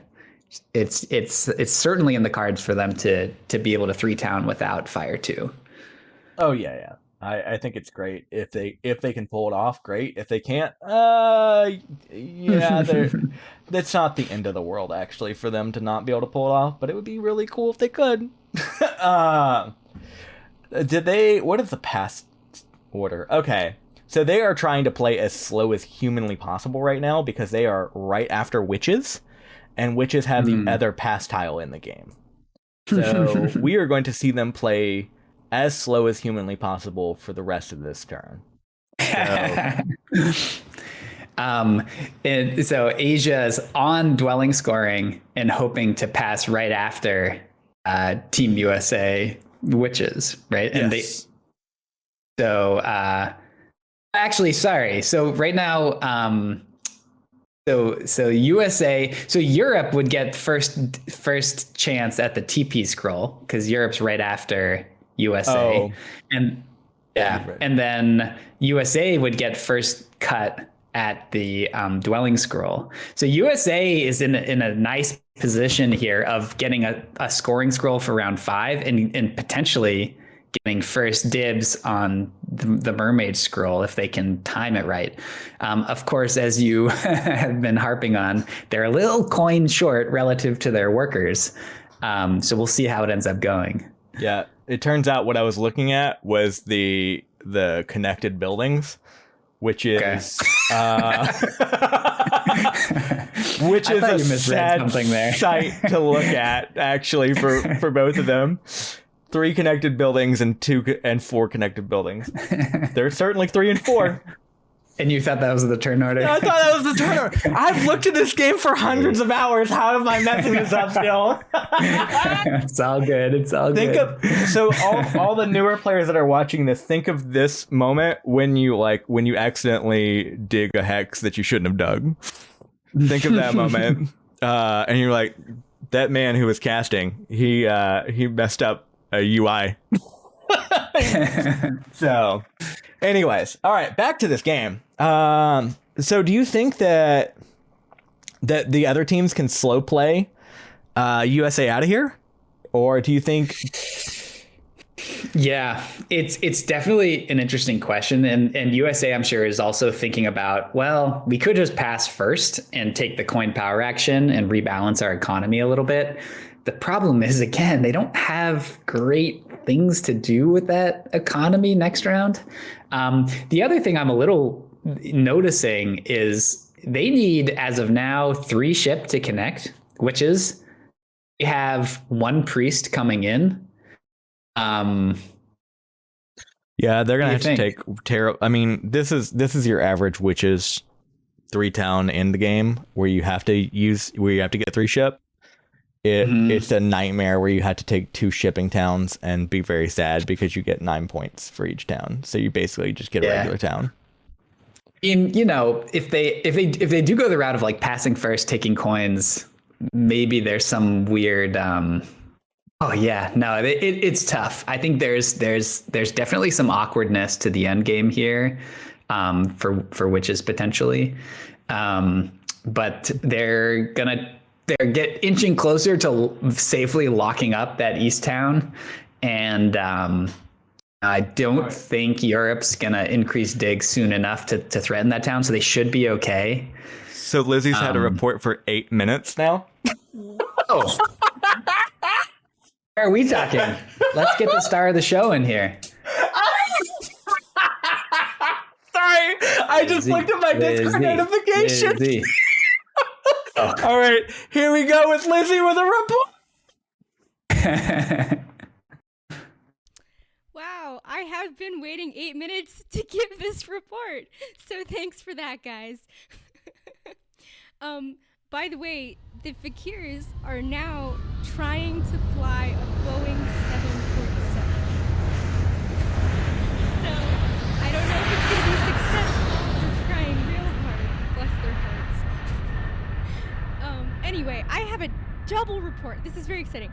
I have a double report from Europe and USA. So this is going to be exciting. So first of all, the USA, they are trying to build up their economy a lot more in this round. That's why they jumped on the TP scoring tile. And their plan, at least when I talked to them, was like not to build a temple at all this round. They also, USA wants to get Fire 2, at least when I talked to them. And they're hoping to build a sanctuary in this round to go ahead and get Fire 2. Once Europe took Fire 2, apparently there was a lot of concern in the USA chat, thinking, oh no, is there going to be a Fire 2 rush? Are we not going to be able to get it? But it looks like so far there has not been a Fire 2 rush. So hopefully the USA is able to realize their dreams of Fire 2. Of course, their goal as Witches is to hit 3 towns. They want to do it early in round 6 so that they can get higher scoring towns. And they're expecting a lot of leech this round from cultists, which will help build the economy. So that is Team USA. From Team Europe, the biggest news I have from them is that they don't care about connecting. Apparently, they decided pretty early on that even in worst case scenario, if they can't connect, they still think they're going to win all the cults. So network is not high on their priority right now. I also had an interesting piece of news from them.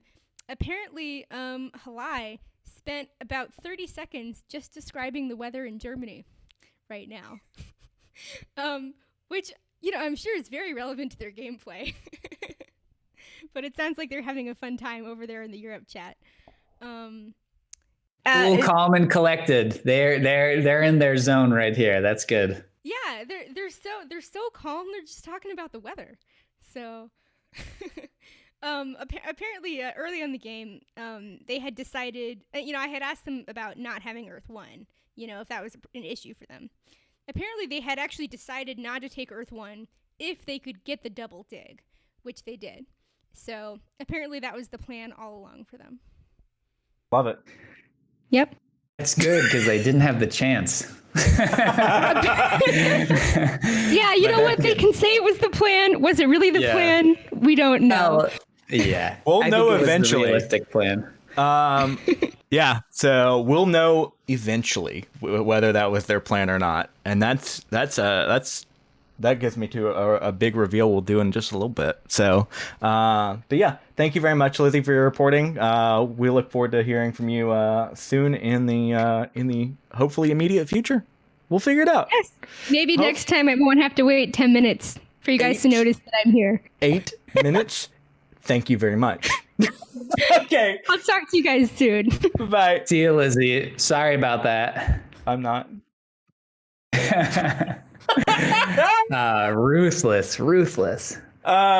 Okay. So interesting to hear about the Fire 2 concerns, right? Like, which is really, I think they probably need Fire 2 more than any other faction. And then, so I think they'll be safe on that. But it's interesting to hear them just pause for a second. It's like, wait a second.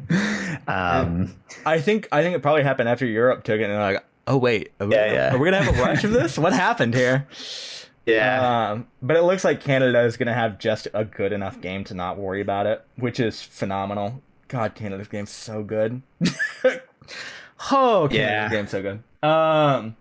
So they have one town coming, and some cult points, and we should monitor the air cult a little bit, in a question of whether cultists are gonna, there's a little pressure here because witches don't have so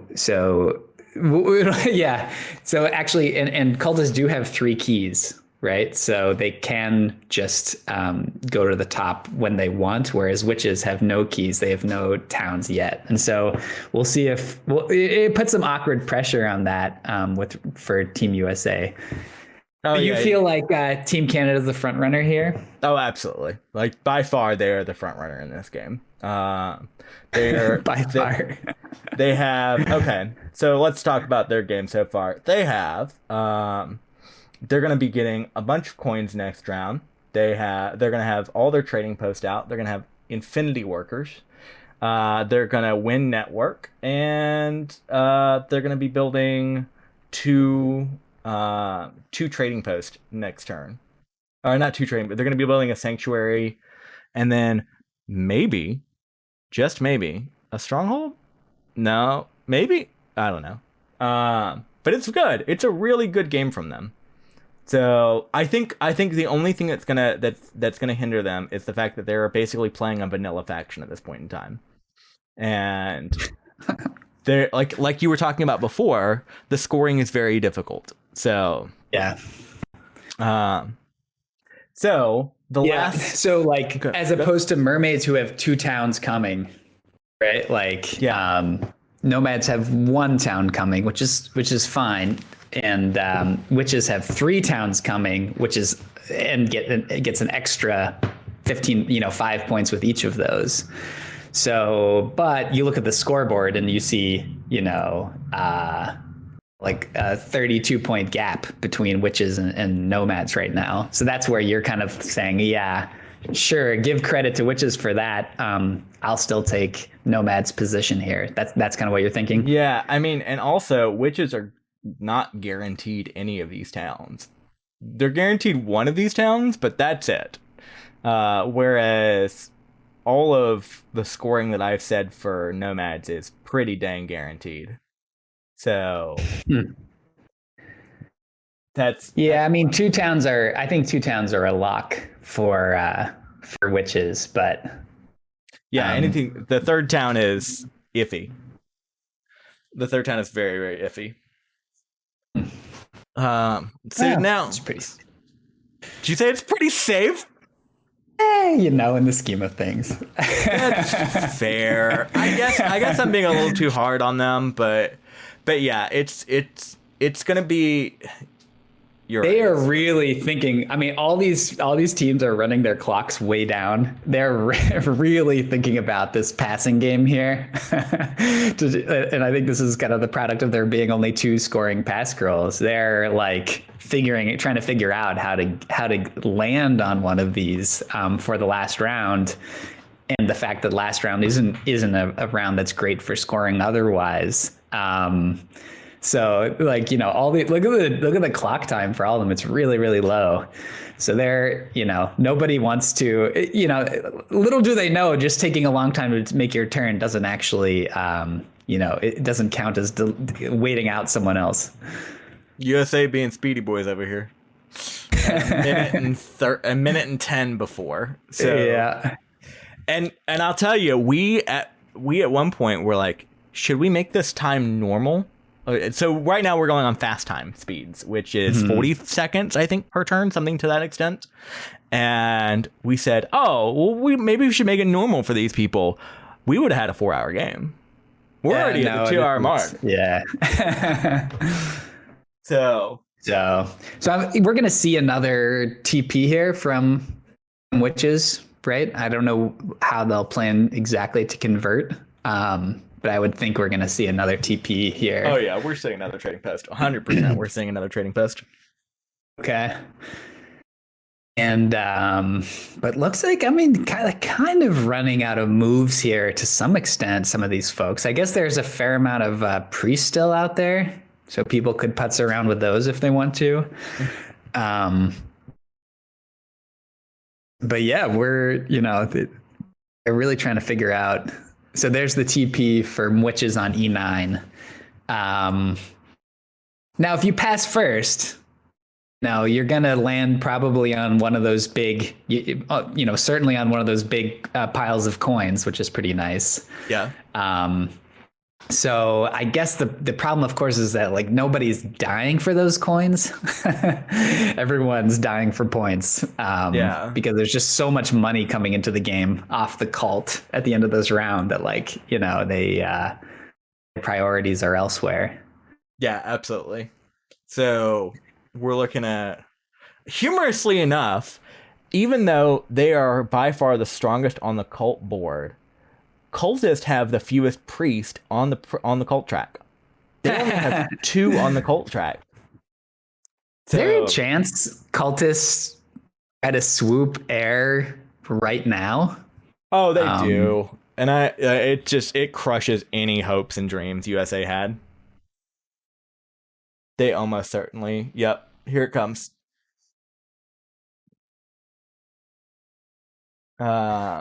They're waiting on the points. They're waiting on things. But they're either taking water 2 or they're taking air 3. I think they're taking water 2. Nope, they're taking air 3. Okay, yeah. They know they can. This is, I think they don't have a lot of ways to score, so just kind of like templing and just closing out air, I think makes a lot of sense. So bummer for USA there to kind of lose air cult in the end. And, kudos to Cultists to find a way to win 3 cults in the end, despite it was a little bit of an uphill battle. It took some pressure to steal earth and air, and they managed to do it in the end. So I think, this is pulling them, keeping them in the game, given that they're going to get 0 on network unless, witches don't connect or something like that. They're hanging around. They're definitely in this game. I think it's still close. I think this game is still close. I agree. The only people I could knock out of this game already, or I could see to knock out is US. Don't you dare say it. I know. No, the US are still no. I reject that on the premise that I reject your reality. American exceptionalism. Oh, I understand what you're doing. Don't you dare say that, Chris Bizzell. The US, I know. I get it. The reason I'm saying USA. The reason I'm saying no. they've been too poor for this entire game. Like, they just have. They haven't been the coins that they've gotten. They've never had those extra coins that you need to increase ship or do other stuff. And they're going to get those coins now, but those coins are coming in too late. So they don't really need I think that's it. And again, the 3 ship thing's awkward. Like, if they could pass onto the ship point scroll and then go to 3 ship in the last round, that's all fine. But it's not.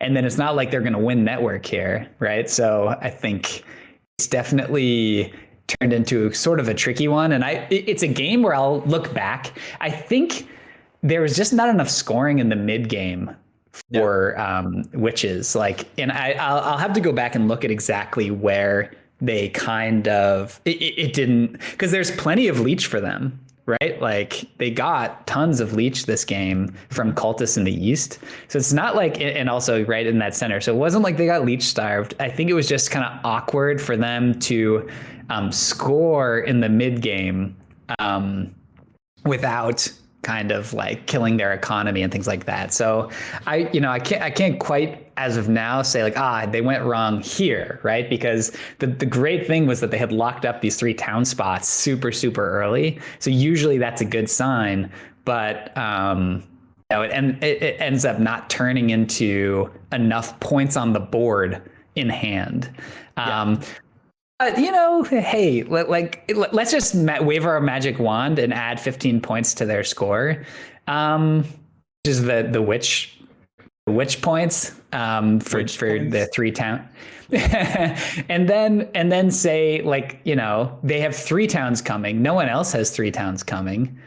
I'm gonna, I think it's the end game scoring that ends up making me pessimistic about them again. But, let's not, I don't think they're quite as far behind as what you were saying. They're currently getting 6 points on cults right now. I would like, they're on a USA. And the best part about this is that we're both American, so we can both say these things. So it's not like we're trying to trash other people. We're just like, I don't know. No. We're just being realistic about our own people. Okay, I had something special. I had the album cover ready to go. I have it still. For those of you who want to see the album cover, come to the Discord. Have you put that on the stream yet? I put it on the YouTube VOD. That's what I did. I put it on the YouTube. Oh man. So for those of you, we did like Chris Bizzell got us to do the Team USA and alternates. It was like you wanted us to do like a pose, and then you were going to turn it into what looks like a boy band album cover, like NSYNC style, and it's really, really ridiculous. Oh, it's beautiful. It's beautiful. And right now in the YouTube VOD is here where I'll be showing it. So feel free to notice it now, and then it goes away. So yeah,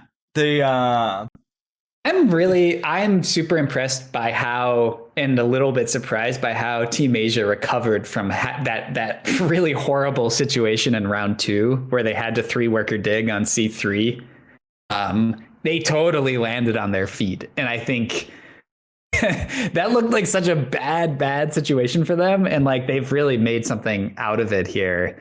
And now, they're going to 3-town without Fire 2, it looks like. And, they ended up with both Earth 1 and Water 2.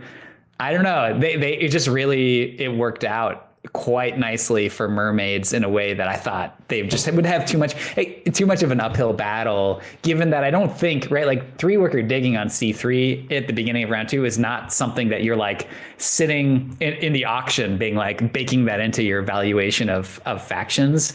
And it's really turned into a totally reasonable competitive game from them. Yeah.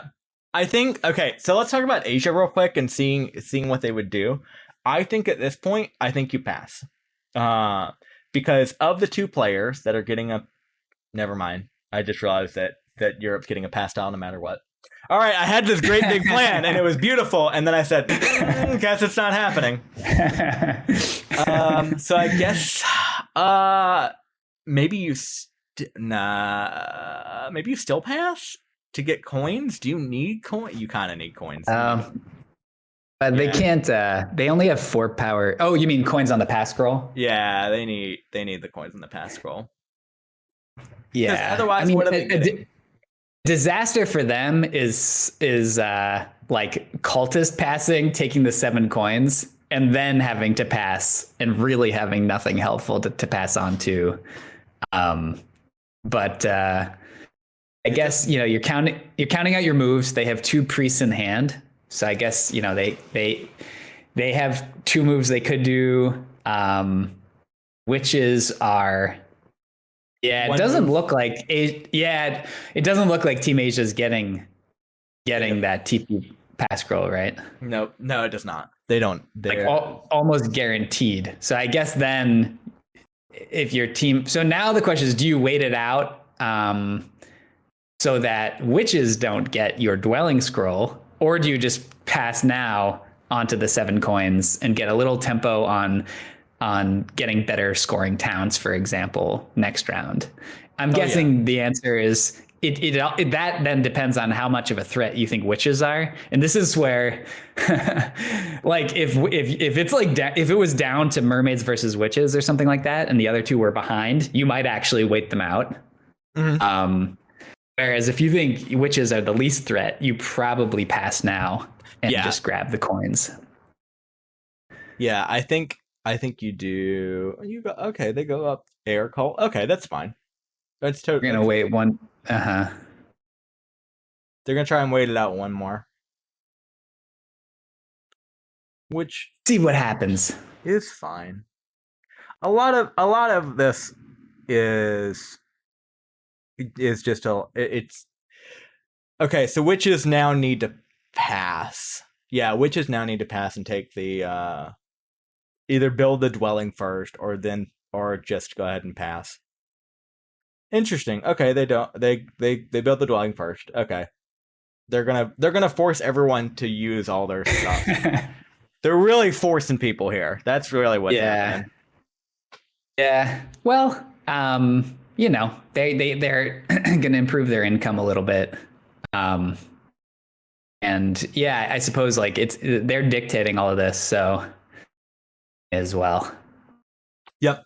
So this is one of those points in time where there's not a lot to talk about because it's all just like, it's all stalling. What I'm really struggling to tell is whether and the extent to which nomads are actually in the lead, right? Because they are certainly ahead on points on the board, and so I'm trying to figure out, like, are they catchable here if they only get 1 town in the last round?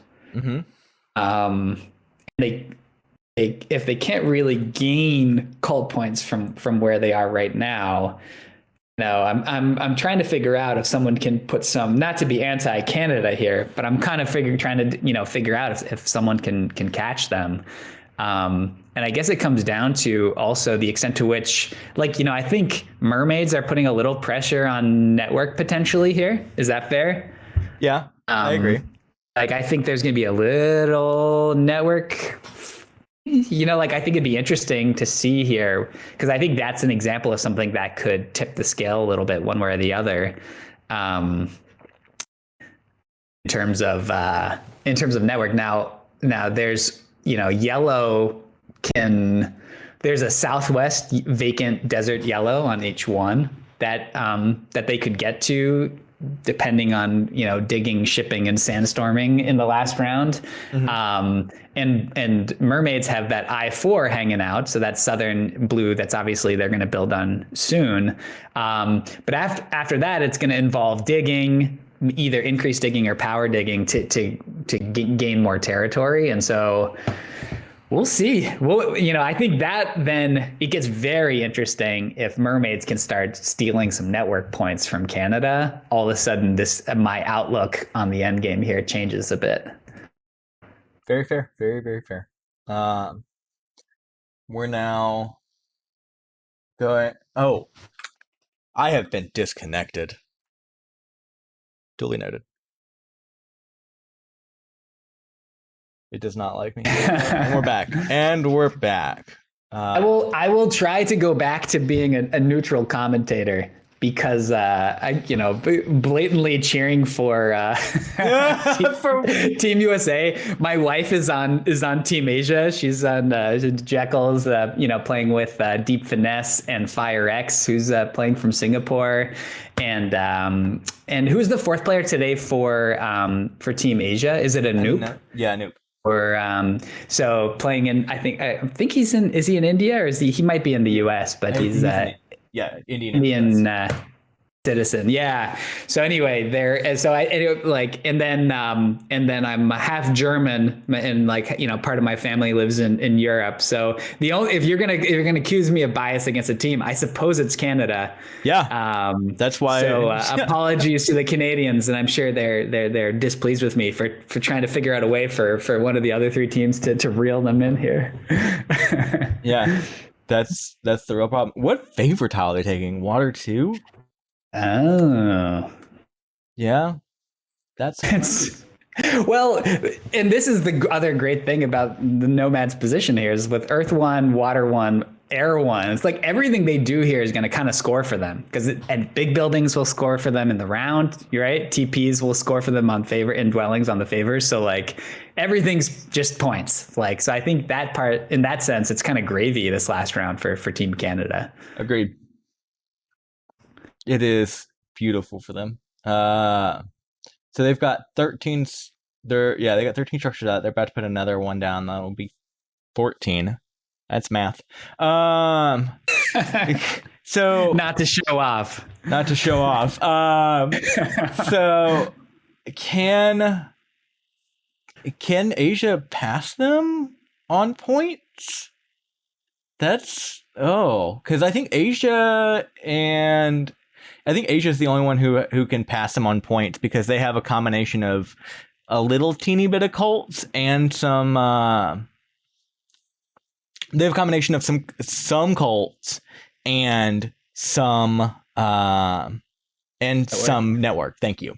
Yeah, no, Team Canada has put up a monster game here. So I think this is really, really nicely played on Nomad's game. And I Nomads are a cool faction in the sense that I think they're really they're very, very flexible. That extra dwelling that you start with at the beginning of the game, and then also having sort of an interesting economic stronghold means you have a lot of different options for what type of game you want to play. And I think this is a great example of a no stronghold Nomads game that that's enabled by the fact that you start with that extra dwelling. So that round 1 where they just went temple and otherwise priest to earth, which you and I saw at the beginning as that earth cult was so good in terms of income. They just didn't have to do any, building or digging besides going temple earth 1 and got off to such a great economic start anyway. I love, when Nomads can be played that way. I think it's just really, really nice game by them. Oh yeah, they are the vanilla of vanilla factions. So disagree. I think they're really interesting. Oh no, that's when I say vanilla faction. I mean the fact that they are so flexible that you can do a bunch of things with them. There's no specific way you need to be playing them. So much like cultist, you have to play culty as cultist. You can't be like, I'm gonna go for a dwelling rush, and I'm gonna ignore cults this entire game. So there's like that. That's something that that's what I mean when I say they're very vanilla. They're they're a snow cone before the flavoring has been put in. Okay, I think so flexible. No, actually in sort of funny, like I think witches are really flexible too. I actually think cultists are very flexible because they can try to connect or not, right?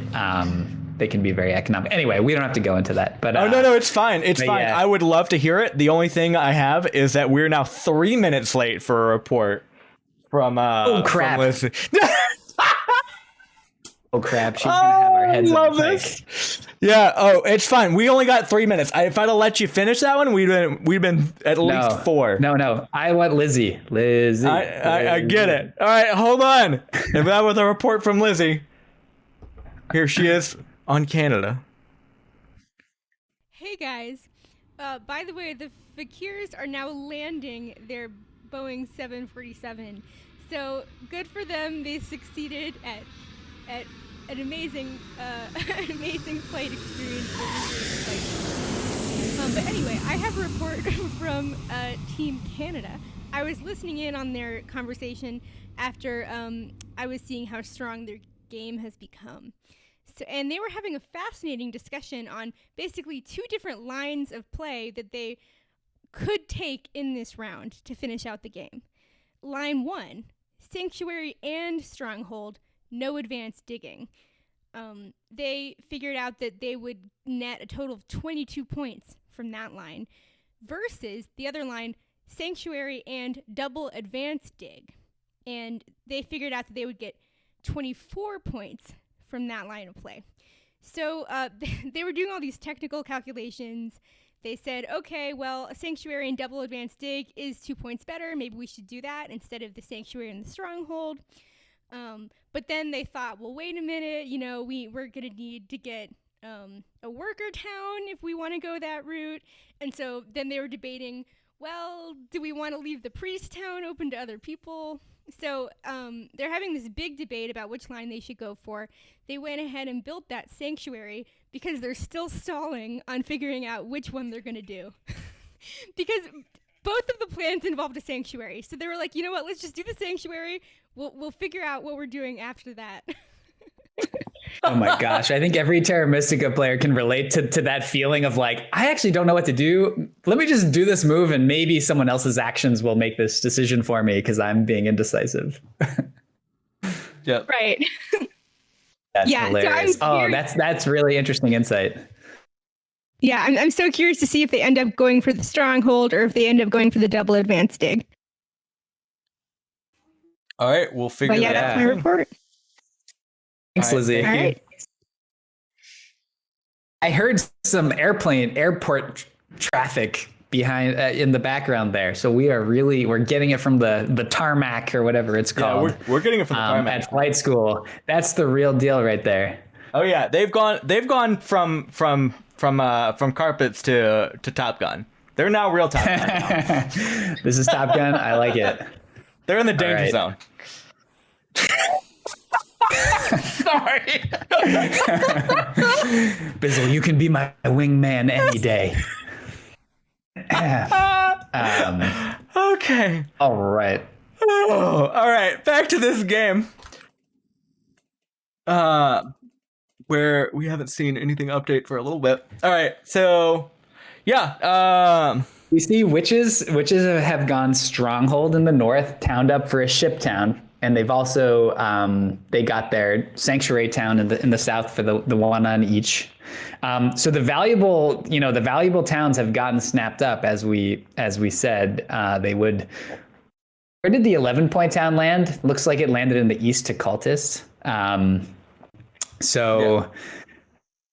Yeah, so they're and so the witches now are the witches and mermaids. So are the ones with a town still to come, but it's somewhat slim pickings at this point, except the fact that witches might just want the ship town anyway.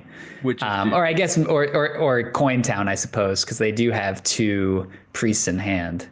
Actually, no. I guess witches have maybe even 1 worker town. I mean, at this point, witches only need 1 shipping because they're not beating anyone else on the. Oh, that's true. Yeah, they're not beating anyone else. So so this is the spoon fight. They're like, shoot, we just have to beat cultists, and if cultists are going to be on 1 ship, then we really don't need. I mean, even if cultists go to 2 ship, they're not going to be able to beat the witches right now. So yeah, they'd both be on 8 at the moment. But which is obviously getting to 9 easily. Yeah. Oh man, so we're close to the finish line here, and although sometimes these last final moves can take some time, but definitely close to the finish line. And man, what a game from Team Canada! And we should say, like in the round robin phase, all these teams won at least 1 game. So they, everybody, so whoever wins this really deserves to be kind of champion here. All these teams have had great showings throughout the process, and this is like another really, really interesting game here from all parties involved. So I think it's a tough game, right? Like this has been the kind of setup where like it favors kind of, players who can find, like you have to walk a tightrope in some games of trying to squeeze out the points from whatever economy you produce. And this game really felt like a tightrope act for all these teams. And I just think Team Canada did it really, really effectively. Oh, I agree. Team Canada did very, very well. So hopefully we'll be able to get in touch with them as soon as the game is waning. That is not to prematurely call it. Yeah, not to whichever team it is, we should be able to get. Yeah, Asia could do it. Asia's looking much better than I thought they would right now. So they're definitely in the running. Yep. 27 points back on the board. Yeah, but they've got 2 towns coming. Yep. And again. Yeah. So there's a lot to be done. Yep. Unfortunately, a lot of the valuable towns are gone, but very true, very true. So now you're right, and they're going to score with all this, right? I mean, they also have all 3 scoring favors. So I do think that the scoring favors were more important in this setup than a lot of other setups. And I think nomads are kind of proving that a bit. I think mermaids are proving that a bit.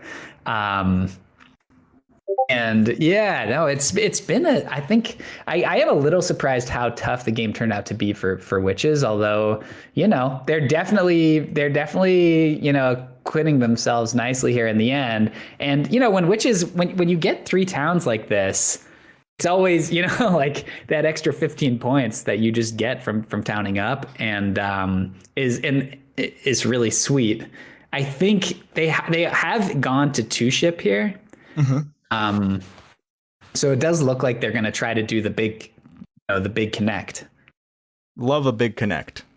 As opposed to settling for the spoon fight for 3rd. Do they have dreams of catching? So they're down to 5 structures on their board, nomads 3 and mermaids 4 structures. Is there a way they can? No. The answer to that question is no. But what they can do is they can upgrade digs. So, or upgrade ship. Either way is fine, but that's what they can do. And I was just kind of curious why they went to 2 ship. Probably in case Cultist got cute. And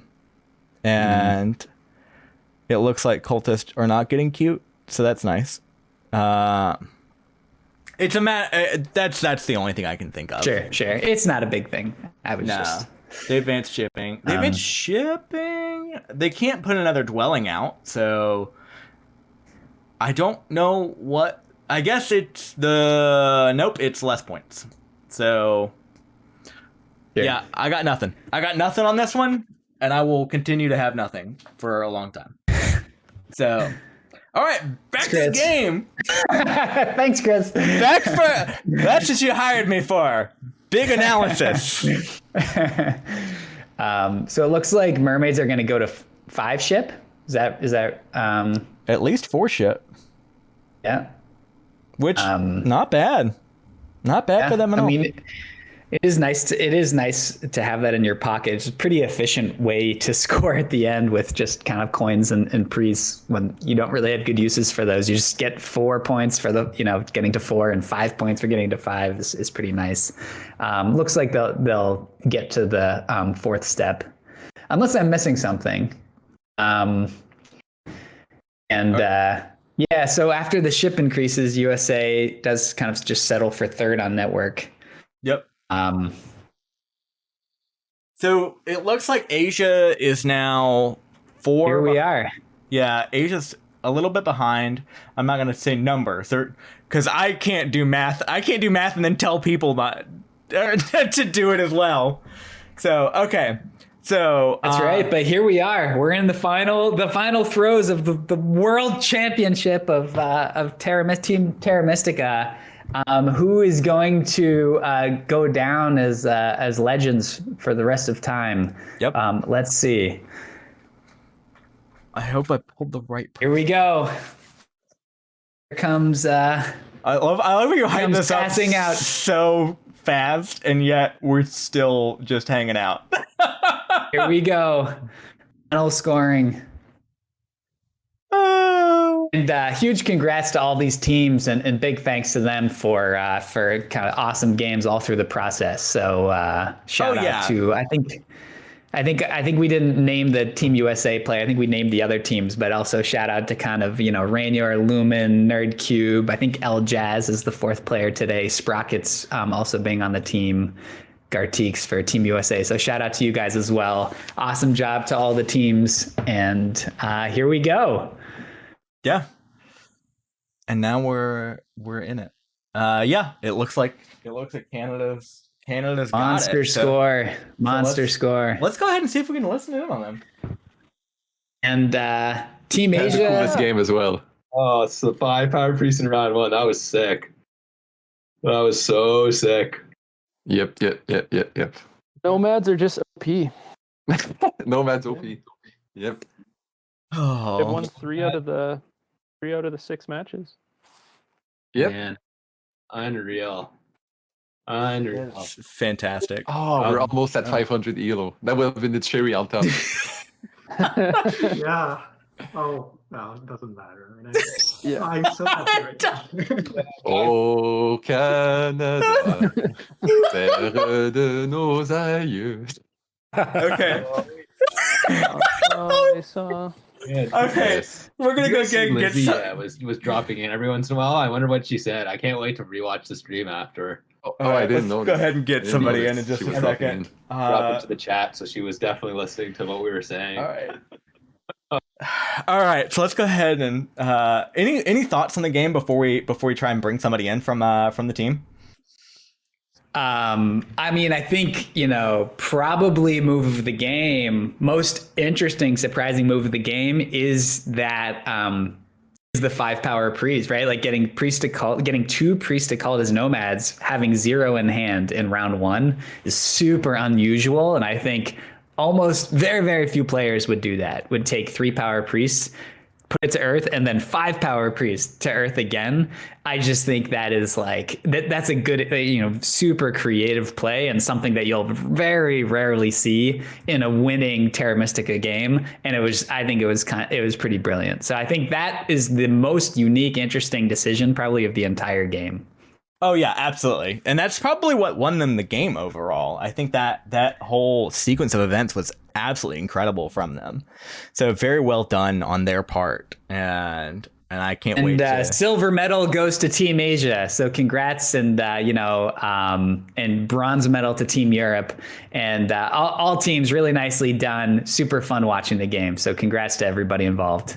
Man, USA in a finals every time. We'll bounce back. Past 2 months. Oh, Fire 2 Open finals where I bombed, and then these finals where USA bombed. So, USA. No, it's a tough game, and these are, everybody has a bad day on this, so so it goes. But I think big props to Team Canada on what ends up being a pretty nice margin of victory. And Team Asia, I think they came into this whole thing as pretty big underdogs, and so now they won a game in the round robin, and then to finish second in the final here, I think they've really exceeded expectations. So props to Team Asia for having a really great showing here as well. All right, so in an unprecedented move, we're gonna try to get all of Team Canada in on this thing. Sweet, do it. Let's see if we can figure out a way to get them in on this thing. There's got to be a way for this to happen. I've got it. We're gonna do it. Let's get this settled. Yeah. We're just inviting them all in. We'll put cameras in post. All right, here we go.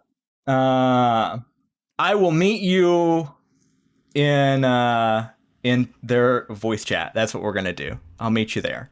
So I'm gonna invite you real quick, and then we'll get this going. All right.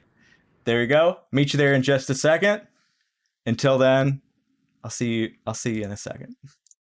You're in your hero of switches, and so if they would have one more coins power action earlier in the game, I think everything changes, because they were just so coin short in that round 3, right? That was their problem, but they had a really good game otherwise. So we're here. We're waiting on Fickles, but we're here ish. Okay. All right. So we all do the interview then? Yeah. Might as well. Okay, that's great. We're all here. Elizabeth's not here. I need my co-caster. I've never get my co-caster apparently. So he's off crying somewhere. Well, you have to be rude about it. do you want to start another? Do you want to start a huge group call if he doesn't get access to the channel? He has access to the channel. There we go. There he is. I need him to turn his camera on, and then we're gonna be good. So, and then we'll be fine. And then we'll pop this out, and then it's all good. So and we are good to no. Jekyll joining too. All right, let's go, and we'll figure it out. As time goes on. All right. So yeah, good job, guys. Well done. How are you guys feeling? Pretty great. We're pumped. We're pumped up. Just ecstatic.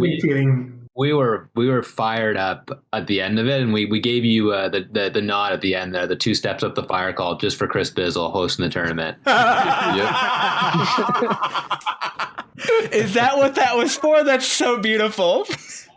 Yep. Yes. And it's a nice action. Yep. Oh, that's so great. Oh.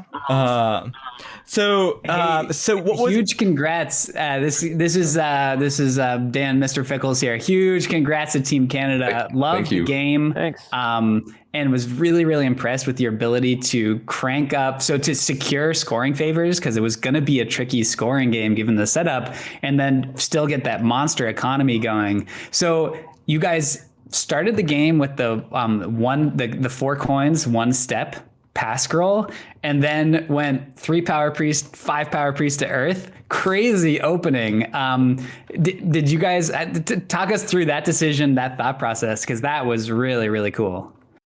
Yeah, actually, a big shout out to Chris Ho for that. I mean, we had option. Obviously, there was like we like nomads. We like starting in the first position. We knew we will get tons of leech, and we will look to the option to do this. And we were like wondering at some point if we wanted to advance shipping to secure hacks.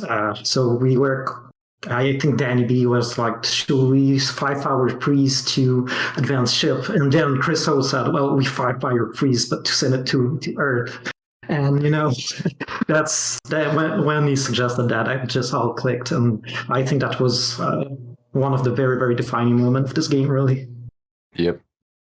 Amazing, and it's such amazing return on that to get a dig, 2 coins from the Earth coin round, and then 2 coins later in the Priest from Cult. It's just such a sweet. It's such a creative move and the kind of line that like I think, and it's one of those that's a good example of a move where like it's really helpful to have someone there next to you where you can have the idea and someone say, is this insane to do? And then someone else be like, no, that is worth doing. Let's go for it. So I think like, right. I think it's the kind of move you'd be a little nervous doing off on your own, but as a team, you're like, yes, this is, you want that affirmation. Huge props, really, really fun game to watch, and congrats on the big win here. And I'm joined by Jekyll. She just came over from the other room that has been playing with Team Asia, runner-up. Congratulations. Thank you. Thanks. Game. That was You guys awesome. Played. You guys played a nice game as well, stalling us for that dwelling pass style in round 4 or something. That was pretty slick. Oh yeah, slow playing. We were like, okay, I think we can get the bridge, and I think we can last them out. Yeah. Yeah, that turned out really well for you as well. Yep. Oh yeah, that was the time where I said, "Oh, that was terrible," and then I was like, "Wait, no, that was so good." This is one of those caster moments. So yeah, great job, everyone. Also of note, we have recorded every call that has happened. So what's going to happen is that later on the Discord, which you can type in #Discord if you are on Twitch right now, you can we'll have those synced up to the game, and you can listen to each of the teams talk about their game and learn from that as well. So That's amazing. Oh, Yeah. that's really cool. yeah, I'm really looking forward to that. So if only for my sake, I got to get better too, right? So anyways, thanks everyone for tuning in. Thank you guys for playing. Congratulations. We'll figure out who's going into the Tournament of Champions at a later date. But great job. Yeah. How are we celebrating tonight, Team Canada? Oh yeah. Yep. We're all very excited right now. I think that we have like trouble thinking for 5 seconds further. We're just really living the moment and enjoying it. Yep. Yeah. All right. Well, enjoy riding your moose or whatever it is you do in Canada. And, you've earned yourself a drink and I hope you get to put your feet up. And I think heretofore or henceforth, I think the 5 power, 3 power priest plus 5 power priest at Cult Round 1 will be known as the Team Canada. So congrats. You've been immortalized now, I was saying, in the Board Game Hall of Fame. You guys will be legends. So congrats on the big win. And I think you guys really, really deserve it. So well done. Yeah, Thank you. well done. Thanks a Thank you lot. so much. And I want to thank all the teams too that played in the tournament. I think it was an amazing tournament, especially Bizzell for organizing this. I think that it has been an amazing tournament, extremely well organized with the quality of the FTO. So thanks a lot for that. I would clap right now if it didn't clip the mic and sound awful on the mic. But I won't do that because it sounds horrible. But you have an audience clapping for you here, virtually speaking. Thank you a lot. Thank you. Thank So you guys. consider subscribing. Those of you out there, support the cause on Patreon, and otherwise, continue looking out for awesome content from Fire 2 Tournaments and Chris Bizzell. We're all super grateful for the energy you put in, my friends. So thanks for that, and thanks for everybody watching today. It was super fun spending some time with you guys, and look forward to the next time. Yep. And we have, speaking of Fire 2 stuff, we have Fire 2 qualifiers in like a week and a half. So get hyped for that. If you're above 350 yellow on Board Game Arena and want to play, just sign up. It's on BGG. I'll put a link in the description. But thanks everyone.